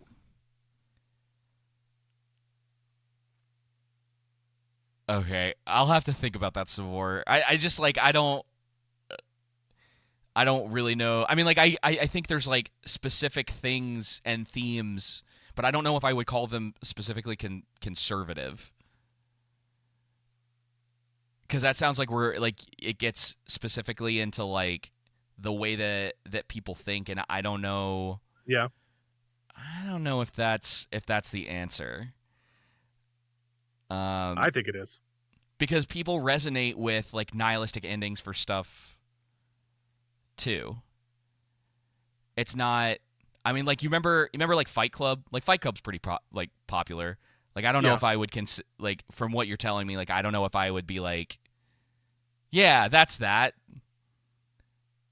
It doesn't have to be like 100% that. Well, that's what I'm saying. But even Fight Club, it's gonna have themes. It's fighting the system, right? It's fighting oppression. Well, it's a little bit, and there's. I know that's not the main theme, right? Consumerism's like a big theme in that as well, or like the like obviously they were talking about sort of how awful that is. It's still a problem today, right? I mean, I get what you're saying. I feel like there's probably look at the Acolyte. They accidentally created an incredibly based narrative with the witches. And that's like the wokest show I could imagine. Yeah, right. I mean, I guess. And yet they somehow wrote into the story, hey, there's a coven of people who have their religion, and they don't want the government to come in and tell them how to raise their kids. Yeah, I mean, there's a little bit of that in there for sure. Conservatism accidentally seeps through the cracks any story because it's true. Yeah, but they had it like kind of works, but like the narrative in that is a little weird too, because they were not doing nice things to those girls. It's not a perfect, Yeah, I get what you're saying. I find it, I'm gonna have to like chew on what you said a little bit about that. I just don't know if that's the way that I would go about it. I think that stories like there is a lack of like heroism, but like you got to remember, man, like some of the even most tragedies, right? Even most stories that don't have happy endings, the reason why they're tragic is because the character chose evil. It's a morality tale, right? Yeah, and I would say that. I mean, like I think if we're getting don't try and steer away from the question from the troll room. Are you guys woke? Oh, are we woke? Whoa. Are we woke? I honestly don't even know what the word means anymore. It's lost all meaning. Yeah. Yeah, it's just it. I like the original meaning of it the best. What? Just you're supposed to be aware. Oh yeah. You're awake. What's going on? Yeah. You're awoke to the system, the things at play. So you know what's really funny? Sorry, this is a little dirty, but one of the girls that I work with, she's like Gen Z, I think, and she asked me the other day what edging was, and I looked at her and I was like, listen, you have the internet at home, like don't. And then I found out that it means something different to them. It's sort of it's a positive thing. Yes. For Gen Z. Yeah. I've heard that. It's been completely flipped into like a like you're almost it's like raw dogging is like a positive thing now. Yeah. They took all these like weird terms. Was it a positive thing back then too? It's kind of what everyone wants, right? It's so funny though. I don't know why I even thought of this or whatever, but it's I guess the way that like words change or whatever with like woke and it's everywhere now or whatever. What is the current definition of edging? It's like teasing me with or I guess that's kind of. No, it's not teasing. Right? It's like if I was to give you like a bunch of compliments. Okay, that's different. Yeah, it's definitely different. It's very positive on there, and I just thought that was really weird. But yeah, like I've had people like in real life. It's a weird thing when you spend a lot of time on the internet, and then someone in real life will be like, "Oh, you're not into all that like woke stuff, right?" And I'm just like, I'm like, I don't. What do you mean by that? Yeah, I'm like, you gotta define your terms first. Yeah, because I mean, I don't know, man. Like, I've always loved cinema. And obviously, like from like the political side of this stuff, just to dip a toe in it for a second. Clearly, there are a lot of people who have lost their minds. But liberals have been writing a lot of these stories for a long time. Yeah. Like a lot of the most popular things. And the one of my right, favorite books was written by a communist, man. The Johnny Got His Gun. It's Dalton Trumbo. He was insane, but he wrote some really good stories. Yeah, and so like that's why like if I want to it like just for me, like if we're getting into like terms like that, I like what you said about sort of like there's a lack of morality in a lot of modern writing. It's good versus evil, it's hard to write about good versus evil if you don't believe in it. Exactly. And that's why I think we see so much of this stuff end up being like really bland. Now, I don't think that is necessarily Arcane's problem. I would have needed to see a show that slowed way down and had 3, 4, 5 seasons where they fleshed everything out before I could tell you for certain if there were some issues there. I don't think that's the main problem. I think it's a symptom of these authors who've never done anything with their lives. They committed so hard to Silco, Jinx, the things that happen when characters like are going through these awful situations, right? Like Jinx, she sees her family die in front of her, and it's the beginning point of her going down the path. Everything makes sense that she's doing, and when they get her to that final moment in season 1, they commit, right? Like, dude, look at the Penguin. Like, the Penguin's a great example of like that thing, and then all these people are like, I can't believe that he did that. That is the most disgusting thing ever. And it's like, yeah, guys, that's the point. Yeah. Are they talking about the finale? Or? Yeah. Yeah. Dude, people are like, man, I'm so glad is there anyone who didn't see that coming? Yeah, there were a lot of people. I knew they were idiots. I knew they were headed in that direction. I think what threw a lot of people off is that's the way that they weren't expecting the bad guy to be bad. Well, I don't think they were expecting him to go that far because they're used to a lot of the stuff that you typically get these days, where it's the sympathetic villain. It's the they do a lot of bad things, but you still kind of like Vic them. Is the only way that story works. Yes, yeah, but I think I agree with you. But you're right. Logically, People are used that's to how it storytelling. Sure, I agree. Progress, but typically, in a lot of modern storytelling, they don't allow their characters to make because they don't believe in good and evil, and they're trying to make their villains sympathetic. They don't, and they don't. They don't commit to the villain being what they are. And those moments, right? Like even the stuff with Jinx, like we were been talking about in season 2. She does a 9/11. Dude, they want to brush it over. Like that's the entire thing, and that's why I was telling they had the opportunity to make it complex, because you feel for Vi and what she is still trying to accomplish. And what really needed to happen, and I was telling Joseph this is like, and I thought this is the way that they were headed, and they kind of do it, but it's so messy, it doesn't really work right. She ultimately needed to have that like personal sacrifice, but even though like most people are still going to see her as I did a 9/11 character, and there's a lot of people in Zaun, and like this was kind of my theory of where they were going to go with it, is that like there was supposed to be this conflict, and ultimately the people of Zaun, they don't care about that incident because they still don't think that Piltover cares about them. And so Jinx is becoming this leader despite like her not wanting to do that and all of the terrible things that she's done.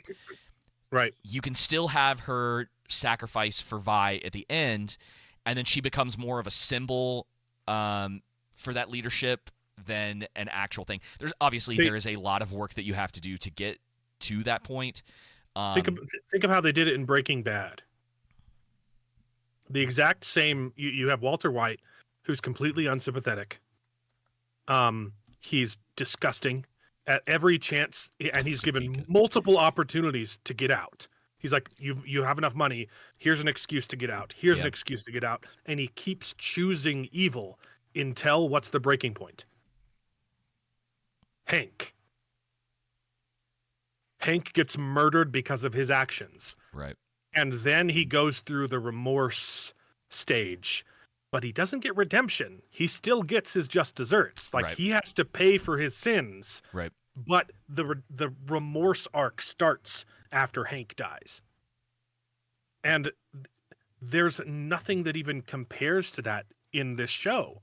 They tried, they want to have their cake and eat it too, right? They wanted to have that emotional payoff without doing the work, without condemning Jinx. They do the opposite. Oh, they dude, that's what praise they were. her. They turn Jinx into a Jesus figure. You know what They have a montage of characters turning their hair blue and praising this character who just did a 9/11. Aisha is. They're painting Osama bin Laden's face on walls. Aisha is her Hank. But they didn't do it right. She No, of could course have they been, didn't. but they did it out of order. Yeah, they did it out of order, and again, it's because they had ideas and they didn't have. Is that her name, Aisha? I think it's Aisha. Yeah, I might be wrong. Isaiah might remember. Oh yeah, we did forget that Savika is on the council now. Thank you, Isaiah. That was so good. Savika. And- Oh, I hate her so much. Why is she a character? Dude, they don't do anything with her this season really either. I guess she never found out that Jinx killed Silco. Again, it's an arm. She gets a cool arm. Yeah, she gets a wacky arm that does randomized powers. I was fine with her in season 1 because she's just supposed to be kind of a foil for Vi. Yeah. And some good fights, and then they put her in this, and then I guess she's the only notable person that's still around from Zaun. So they're just like, well, I guess you're on the council now. Yeah, that was and almost it's what? Why? That felt like Game of Thrones. Yeah, like Brandon Stark. It felt like putting the mercenary in charge of the coin. They made Braun master of coin. What? Also, hi to Jake D. Sorry, I didn't get a chance to say it earlier. Stooge, you fool. What is the meaning of this? If you truly lost what remains of your depraved mind ski. Our chat constantly just trolls me all the time. Like the Mass Effect streams, it's all it is. Yeah, man. Are you playing Mass Effect for the first time? No. Okay. No, I was that's something special. That's actually how me and David met. Was Mass Effect 3? No, you were playing Mass Effect. I don't know which one. It was 3. Because that came. Yeah, that came out the year we. Yeah. First playthrough of that game's pretty special. I know this is that's the show, but I hadn't played the first one in a while. I'm gonna go through all 3 of them again on stream. And I was looking for something because Dragon Veilguard came out and I was like, I'm not playing. I'm not playing Veilguard. You'll never get me to touch that game. Well, maybe for the right price I would play it, but I was like, okay. I was like, let me look back because there's some stuff that's being the game. Veilguard looks terrible. The writing is garbage. Beyond all of the modern dayisms in it, it's got a lot of other problems. Just mechanically, your character and your narrative, and all of these things are just. Some of the characters are incredibly annoying. Did you see the scene where they're talking to the Thieves Guild, and the Thieves Guild is like, yeah, we don't steal from minorities or whatever. We make sure we're only stealing from white people. It's it's quite bad. And so I was like, okay, well, I loved Mass Effect. 3, even despite its flaws, especially looking back on it now, BioWare accomplished something that I don't know has been done in that industry. Yeah. And I was like, okay, let's go back through the games. And so I'm playing through the first one, and it's got some. I mean, the game came out in I think 2007. I was 6 or 7. I can't quite remember. And some of the dialogue is a little weird. It does the same. Now this is more of a problem with Veilguard. One of the criticisms people have is that the dialogue options aren't really the options that you're given. And Mass Effect 1 does the same thing, but that's also a game that came out. Yeah, it does. Nearly 20 years ago. But Mass Effect gives you 2 words, and then you click it, and then he Yeah. gives a soliloquy. There are times when it tells you it's like, oh, this is what you're kind of like the tone you're going for, and it's not that, and it's a little like, oh, okay. But again, there's practically a 20-year gap between these games. Yeah. And there's a lot more detail, and like the world building and all the designs of the aliens are so cool. And there's a lot of really good stuff going on in that. And like I think 2 in particular, I can't wait to get to, because they flesh that out a lot. And I think that in particular is the one that it's still going to stand as like kind of peak BioWare for me. Though I know people love the first Dragon Age game. It's on my list to play back through, but it's going to be a little while. I started it forever ago and never came back to it, but the story was really interesting. Well, they let you talk about being evil. Yeah, they let you do some dastardly stuff in the first Dragon Age game.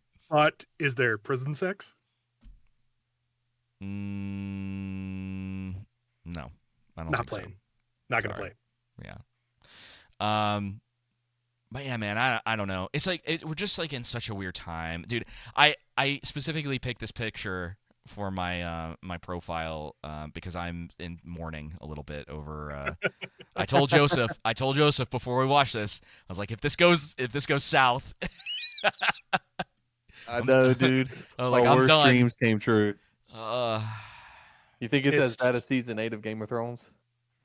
No, I don't think it's that no, bad. it's not. Now I'll bad. tell you, because there's less, and I think that does play into it. I mean, for me, Game of Thrones. There are genuine moments of gold in season 2 still. Yeah. And Game of Thrones really started going downhill for me after season 4, and then it just gets kind of like worse and worse, and so it's like that just like kept going. Now, people I think came to realize how bad the show was because of season 8. But it had a started lot faster. Getting bad. Yeah, but it was, man. There's a lot of stuff that.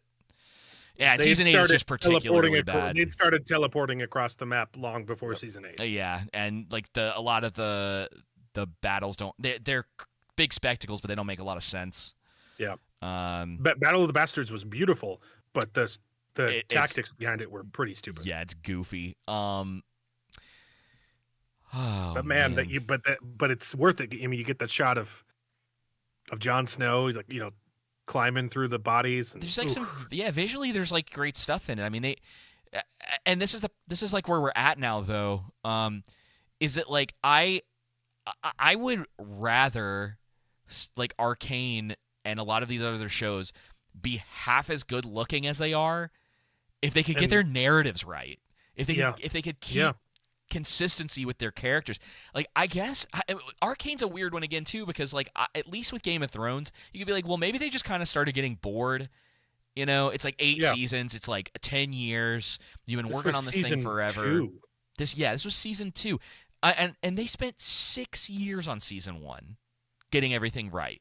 And dude, if you go, and I told Joseph this a lot, like if you go and you watch the special features for season 1, the way they talk about this show, it's a passion project. They didn't make money on season 1. They spent money on it. And then we get to season 2. Because it was a passion project. It feels like they just threw that all away, and I don't know if Netflix was involved. I canceled my Netflix subscription.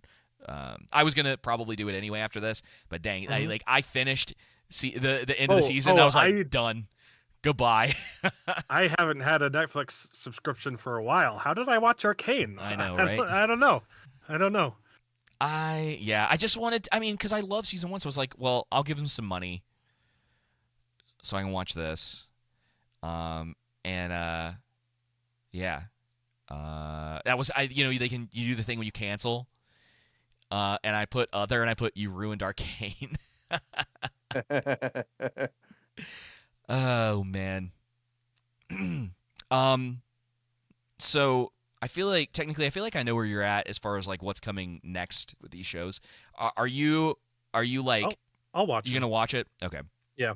Me too. I wanted this to be good, and I'm upset that it's not, and it's harder for me because there was good stuff there. Yeah. Right. It's not just a Game of Thrones where just like okay, these people stopped caring about the project. Like you can tell, even with season 2, like they cared about what they were doing. They just weren't good at it. The narrative and characters just get absolutely There's still obliterated. so much passion that like you can't spend 3 years doing that animation and not care. Yeah. Like it's drop dead gorgeous, and it's just a shame. I know. Like I said, there was one shot I was trying to find. Yeah, if we're going just. But if they're going to Demacia and if they're going to do like a Garen Darius thing, I'm all in, baby. I hope that they will actually hear some people when they're like, please get your writing in order. Yeah. Because I'm just not. Dude, I don't want to be in. Legitimately, It like, was really sad. I can't. I'm having a hard time. So I was telling Joseph, because I think I've pretty much nailed down that my 3 favorite shows this year are Shogun, The Gentleman, and Penguin. I think it's like hands down, definitively. And Shogun was so great. The problem is that season one, Yep. and I'm sitting here going like, dude, I don't even. know if, now that they're doing a season 2 of Shogun. I don't. Isaiah, yeah, I loved Penguin. I don't think anybody, at least between the 3 of us, would tell you that Penguin's fantastic. Yeah, it was awesome. It was great. There were like 2 moments where I was like, I really don't like that decision. The show's good though. Yeah, there's a few little things in there that are, yeah, it's nothing major for the most part. And it's my problem now is like I've got these 3 shows. I'm like, man, really like those first seasons. Maybe I don't need more. Yeah. And The Gentleman in particular is on Netflix, and clearly Netflix cannot make season 2 of anything and really make it land. Yeah, but I mean, the director didn't he do the TV show too though? He directed, I think, the first 3 episodes, and they're great. Have you seen the movie? Oh, I love the movie. Good. I saw the movie. So good. I saw the movie for the first time this year, and I was like, this is great. And I like Guy Ritchie. I think he's kind of hit or miss on some of his stuff. I think he's mostly hit. But yeah, The Gentleman's great. And the show says he did 8 episodes of The Gentleman. Or he's the creator. But he only directed the first. Yeah, he's credited as the first 3, I think. Yeah. The reason, you know why The Gentleman is so good? And this is my pitch for The Gentleman. If you haven't watched The Gentleman, friggin' watch it. It's, you know how when you're watching Breaking Bad, and the only thing in your heart of hearts that you want is for Jesse and Walter White to just get along and cook meth? Yeah. That's what The Gentleman is. A little bit, yeah. It's so good. Yeah, and I like that you can watch the show and then watch the movie, and like they kind of just are their own thing. Yeah. And they work really well that way. It was really, I was really confused when he announced the TV show. And it's brilliant though. It's the same story from the other point of view. Yeah. And it works so well. Yeah. So I don't know. I mean, there's a lot of stuff I still haven't seen this year. It's like retelling Twilight, but from Edward's point of view, you know? Technically, did you like Silo? Have you watched it? I don't hate it. Okay, I got it recommended. It's fine. Get it recommended? Yeah, but I heard it's. I've got problems. It's how is it described? It's slow, but there's a lot of like good stuff in it. Yeah, I think it's worth watching. Okay. They put in some filler. They added some stuff that wasn't in the books. That's not horrible. It doesn't completely contradict the book, but it's like, okay, this is filler because the first season is the first half of book 1. Oh, okay. And then season 2 is going to be the rest. There are a couple changes though that piss me off, but I think it's worth watching. My wife's liking it a lot. She's a normie. Cool. Oh, what was that? Have you seen? It's definitely got filler though. I can't remember what the name of the show was, but there's this one that I keep kind of seeing pop up about it just got renewed. Is it Paramount or Peacock? I can't remember. About this guy who's an assassin.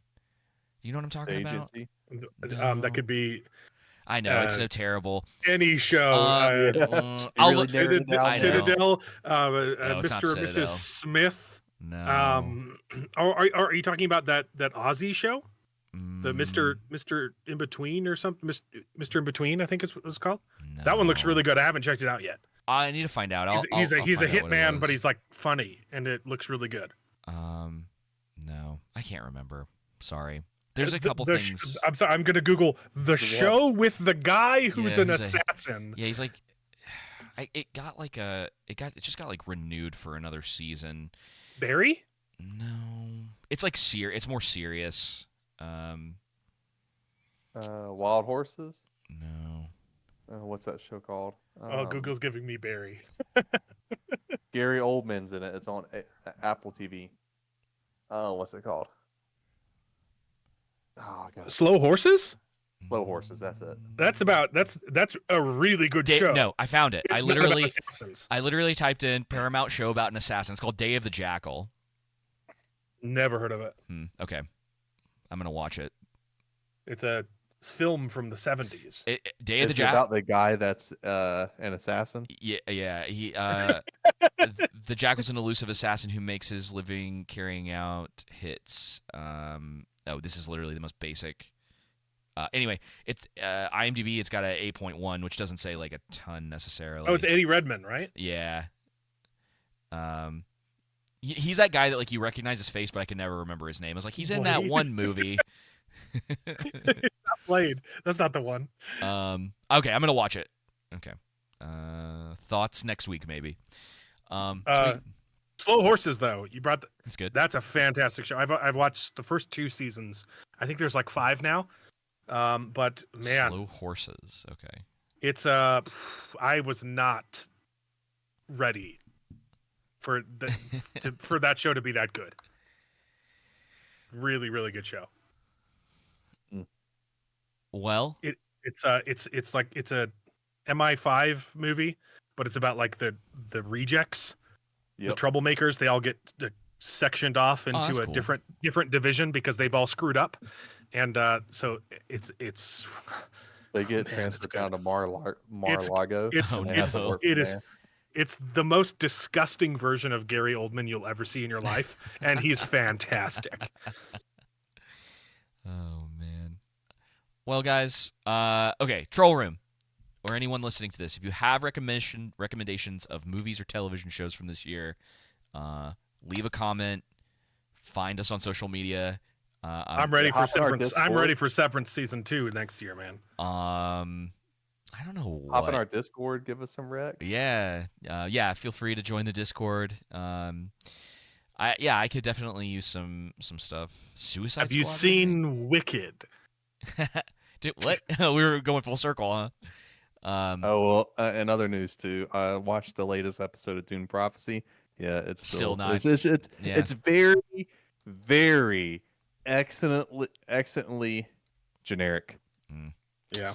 No, I'm just not surprised. I didn't hate the first episode, yeah, but I watched the animated Watchmen Part 1. I am happy to report that it is Watchmen. So if you like Watchmen, you'll probably like it. If you don't, But does it have the blue? no, they actually are quite clever in hiding it a majority of the time. they do it like The Simpsons, you know? I think I'm so scarred. Yeah, I think I'm so scarred from the Zack Snyder movie that, like, you know, and you're just like, oh no, and then like it just doesn't happen. So I'm gonna watch the second part when it comes out out of Put my curiosity. blinders But on. I have realized that Watchmen is just not for me. It is not my thing. Yeah, Yeah, it's a I good knew story. that. It was a good story in its day, and now it's that same Yeah. narrative has just been done so many times that it's just really tired. I'm tired of nihilism, you know? Me too. Like a little bit is fun, but when that becomes like our entire culture, I want to watch The Gentleman. I want to watch something happy. Yeah. You know? I did pick up Old Man Logan the other day, so I'm gonna read that pretty soon. I'm gonna be going over all of Ultimate Marvel, Oh, cool. the Ultimate Marvel universe, the old stuff, not the reboot. Screw Yeah. that. They brought back Ultimate Spider-Man. He's dead. They killed him off to introduce Miles Yeah, Morales. I know. It just never. Why is Ultimate Spider-Man back? I don't understand. Yeah, no one ever stays dead. It's a part of the problem, I think. Yep. Yeah. Well, do you guys have any final? This is it. Arcane is over. We're probably never getting anything else from it, and I'm quite sad. It's going to take me a little while to. But recover. at least you can go to bed knowing that Vi and Jinx are still together, and that Caitlyn Vi will and never Caitlyn be are able to together? get the dirt out from underneath her fingernail and clean it with nothing. That was such a weird line. Fantastic That was line such a weird to end line. it on. Yeah. A show recommendation for you. Sure. The Devil's Hour. Ooh. Okay. They just did their season Aren't 2. you supposed to be a Christian? Yes. The Devil's Hour. Watch it. Okay. It's not very long. It's not a huge commitment. Season 2 just dropped like last month, and it was fantastic. And it's already been renewed for season 3, and I can't Wow. wait. Okay.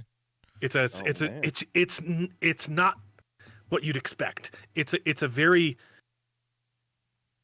It starts off, and you're like, okay, I think I know what we're doing here, and it's a very common trope that twists it in a direction that has literally never been done before, and it's fascinating. Gotcha.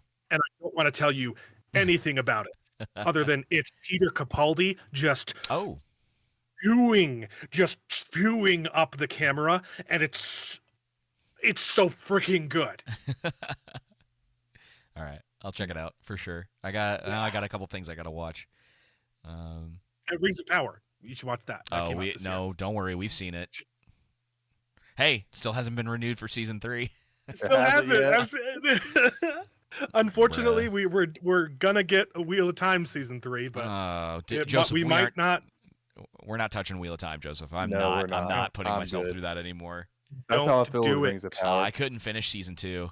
It is my favorite. Is one of my favorite book series, and it is just an abomination. So. I just can't. I've got a buddy of mine who he was actually gonna come on tonight, but he got caught up and he didn't finish Arcane. But he's been reading through the books and do it. It's so good. Yeah, he keeps telling me, he's like, oh yeah, he's like, I'm really enjoying the books. He's like, are you sure I shouldn't watch the show? And I'm like, don't. He's like, I haven't read all the books, and I can tell you don't do that. They systematically took every single main character and turned them evil, and then they took some of the bad guys and turned them good. Yeah, the main character is a cold-blooded murderer in the show.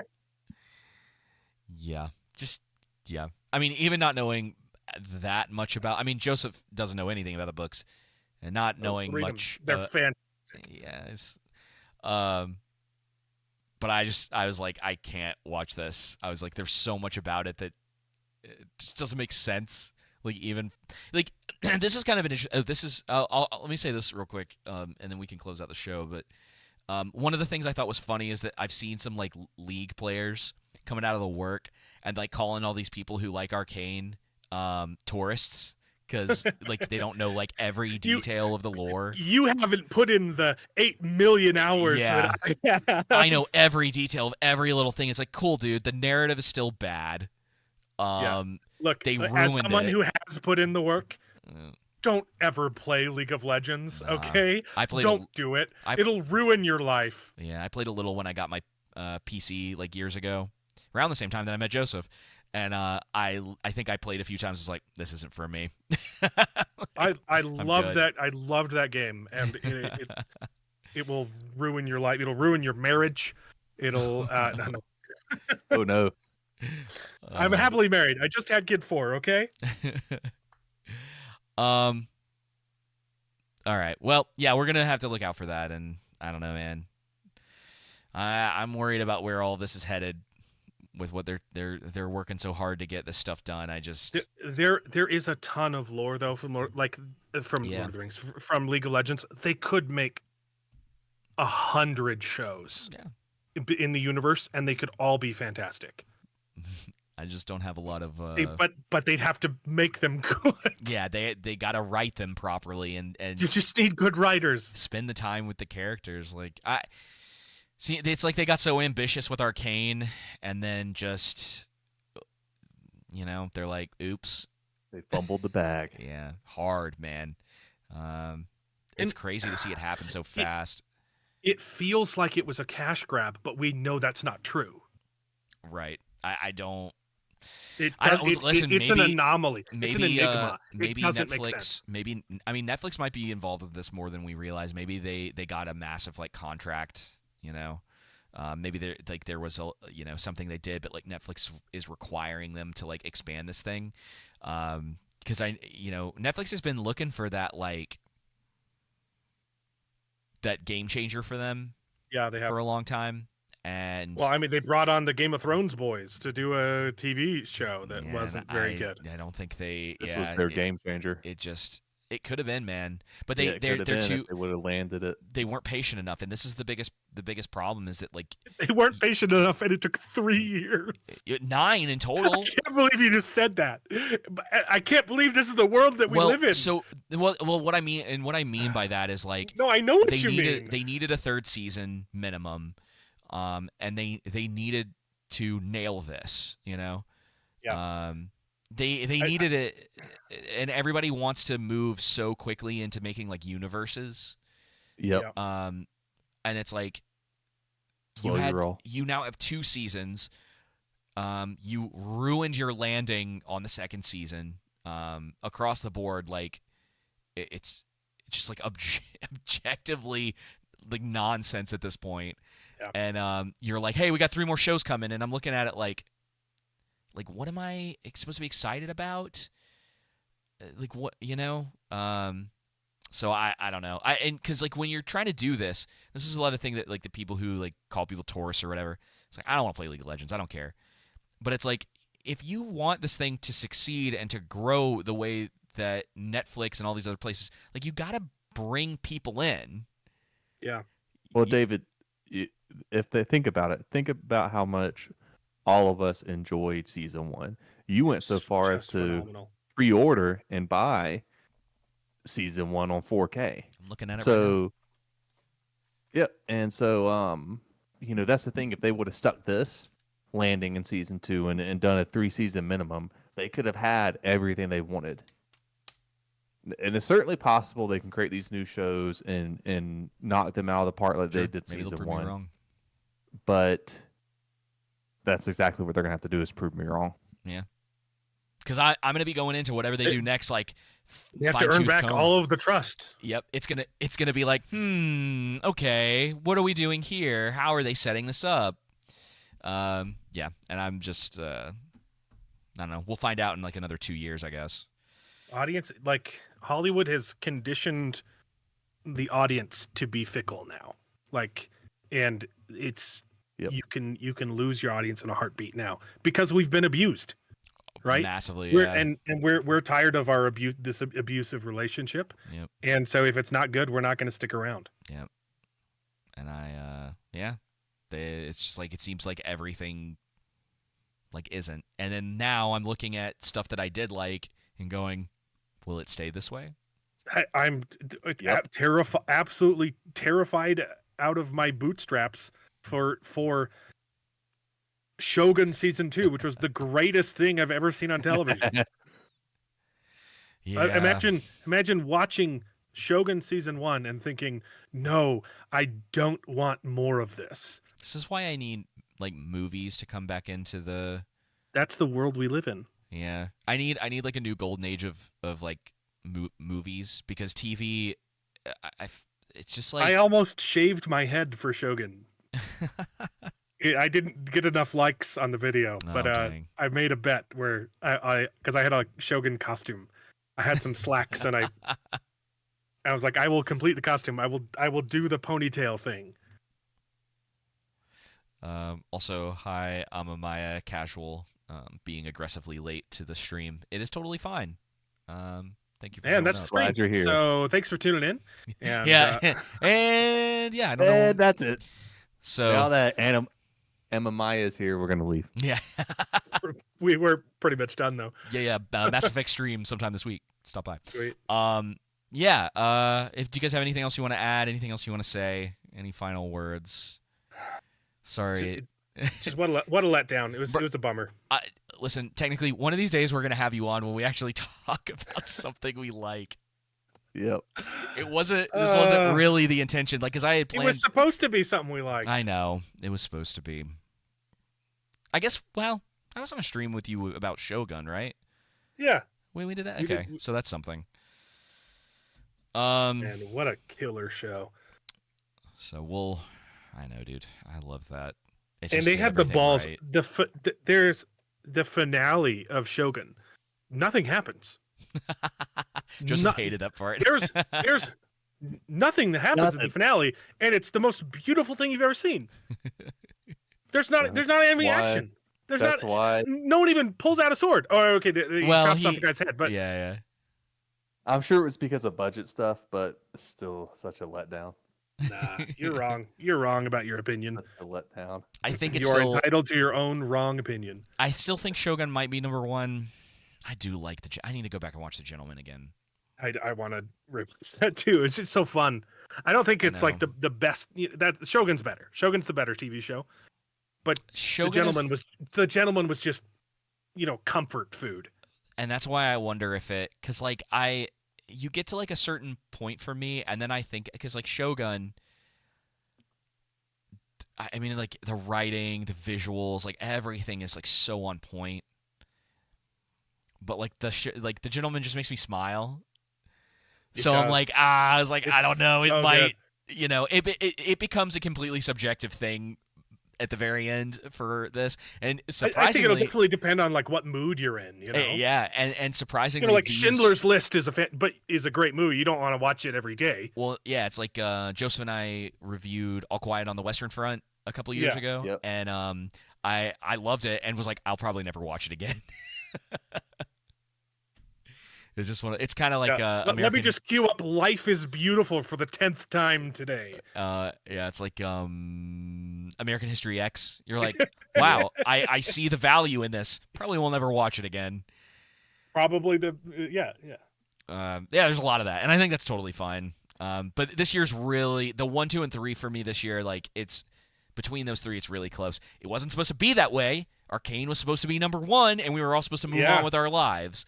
But they couldn't stick that landing. They couldn't stick any of it. I thought House of the Dragon was going to be the best one. It wasn't. I know House of the Dragon. I going into it, House of the Dragon was like kind of somewhere. Penguin wasn't fully on my list yet, and now it's just like definitively it's those three. I thought the Penguin was going to be dog crap. Yeah, me too. I did too.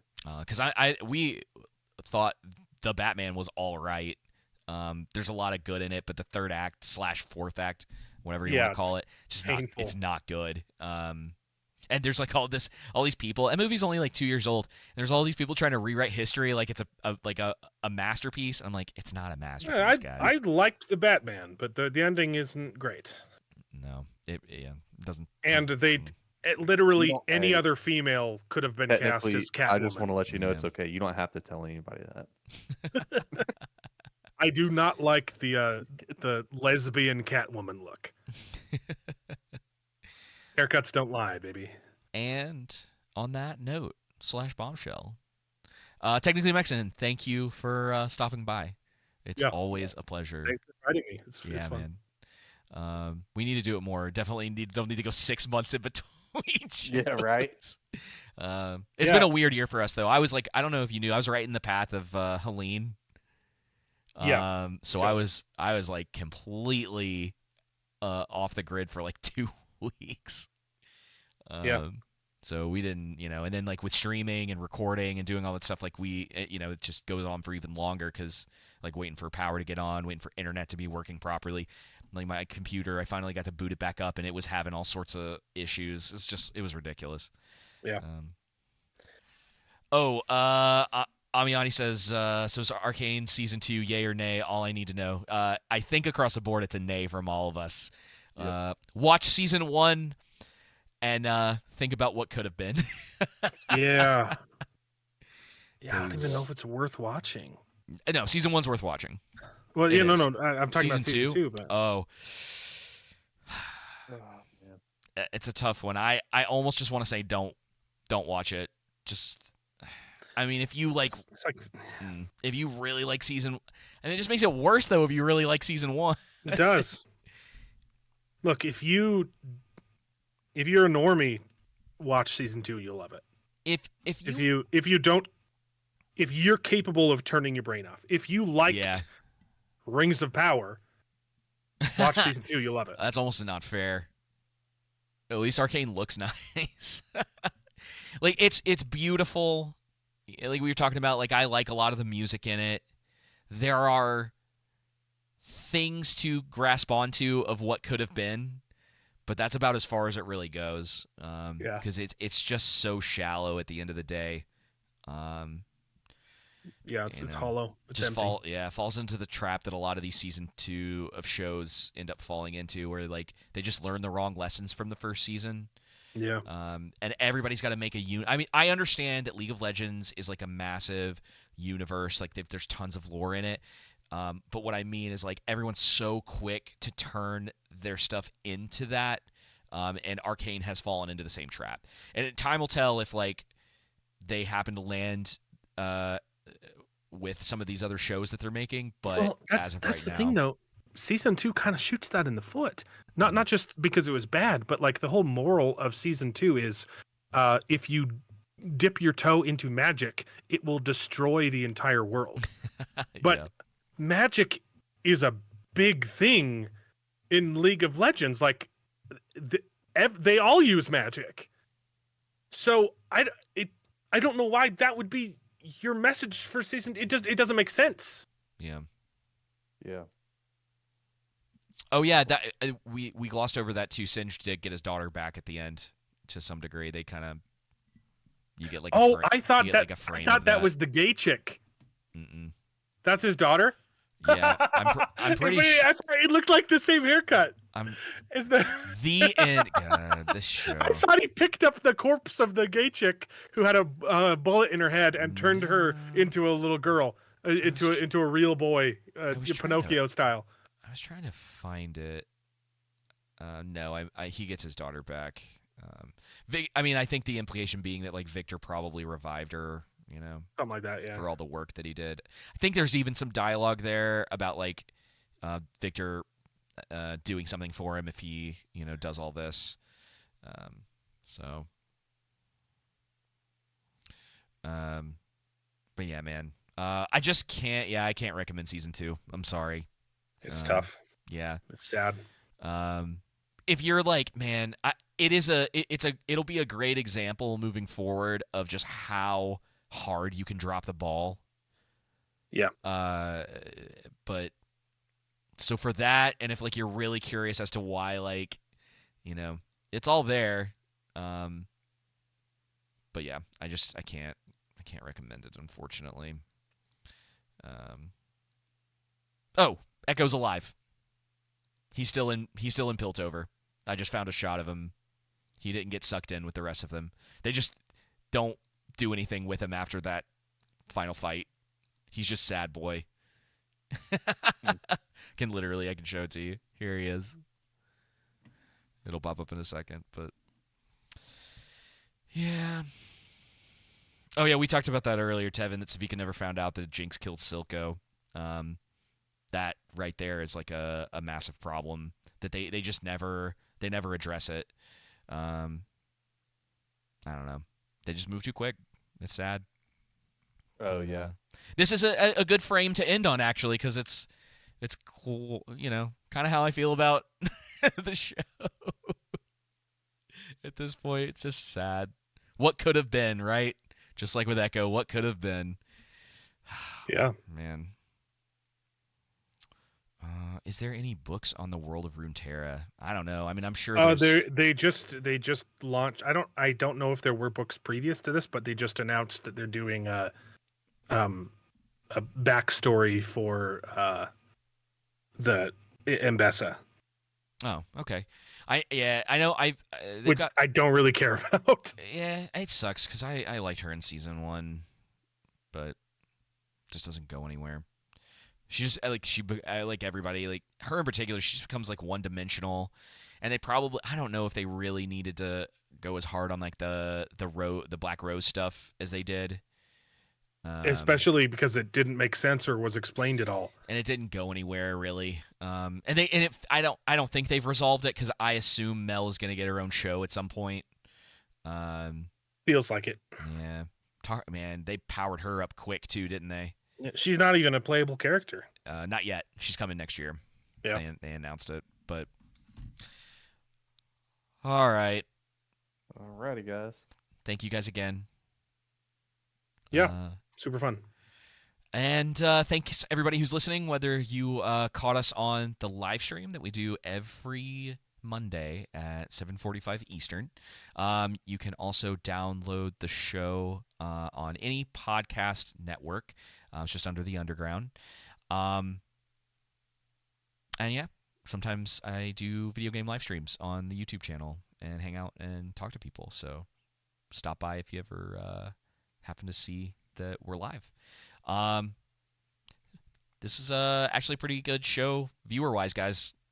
So technically, yeah, we'll definitely have you back on. I don't know what's next, really, as far we got. Well, I'm covering Silo right now. Every Sunday I do a live stream as well. Nice. I was covering Dune Prophecy as well, but I started watching episode 2 and it opened with like a graphic sex scene, and I don't really want to keep going. So yeah, that's HBO for you.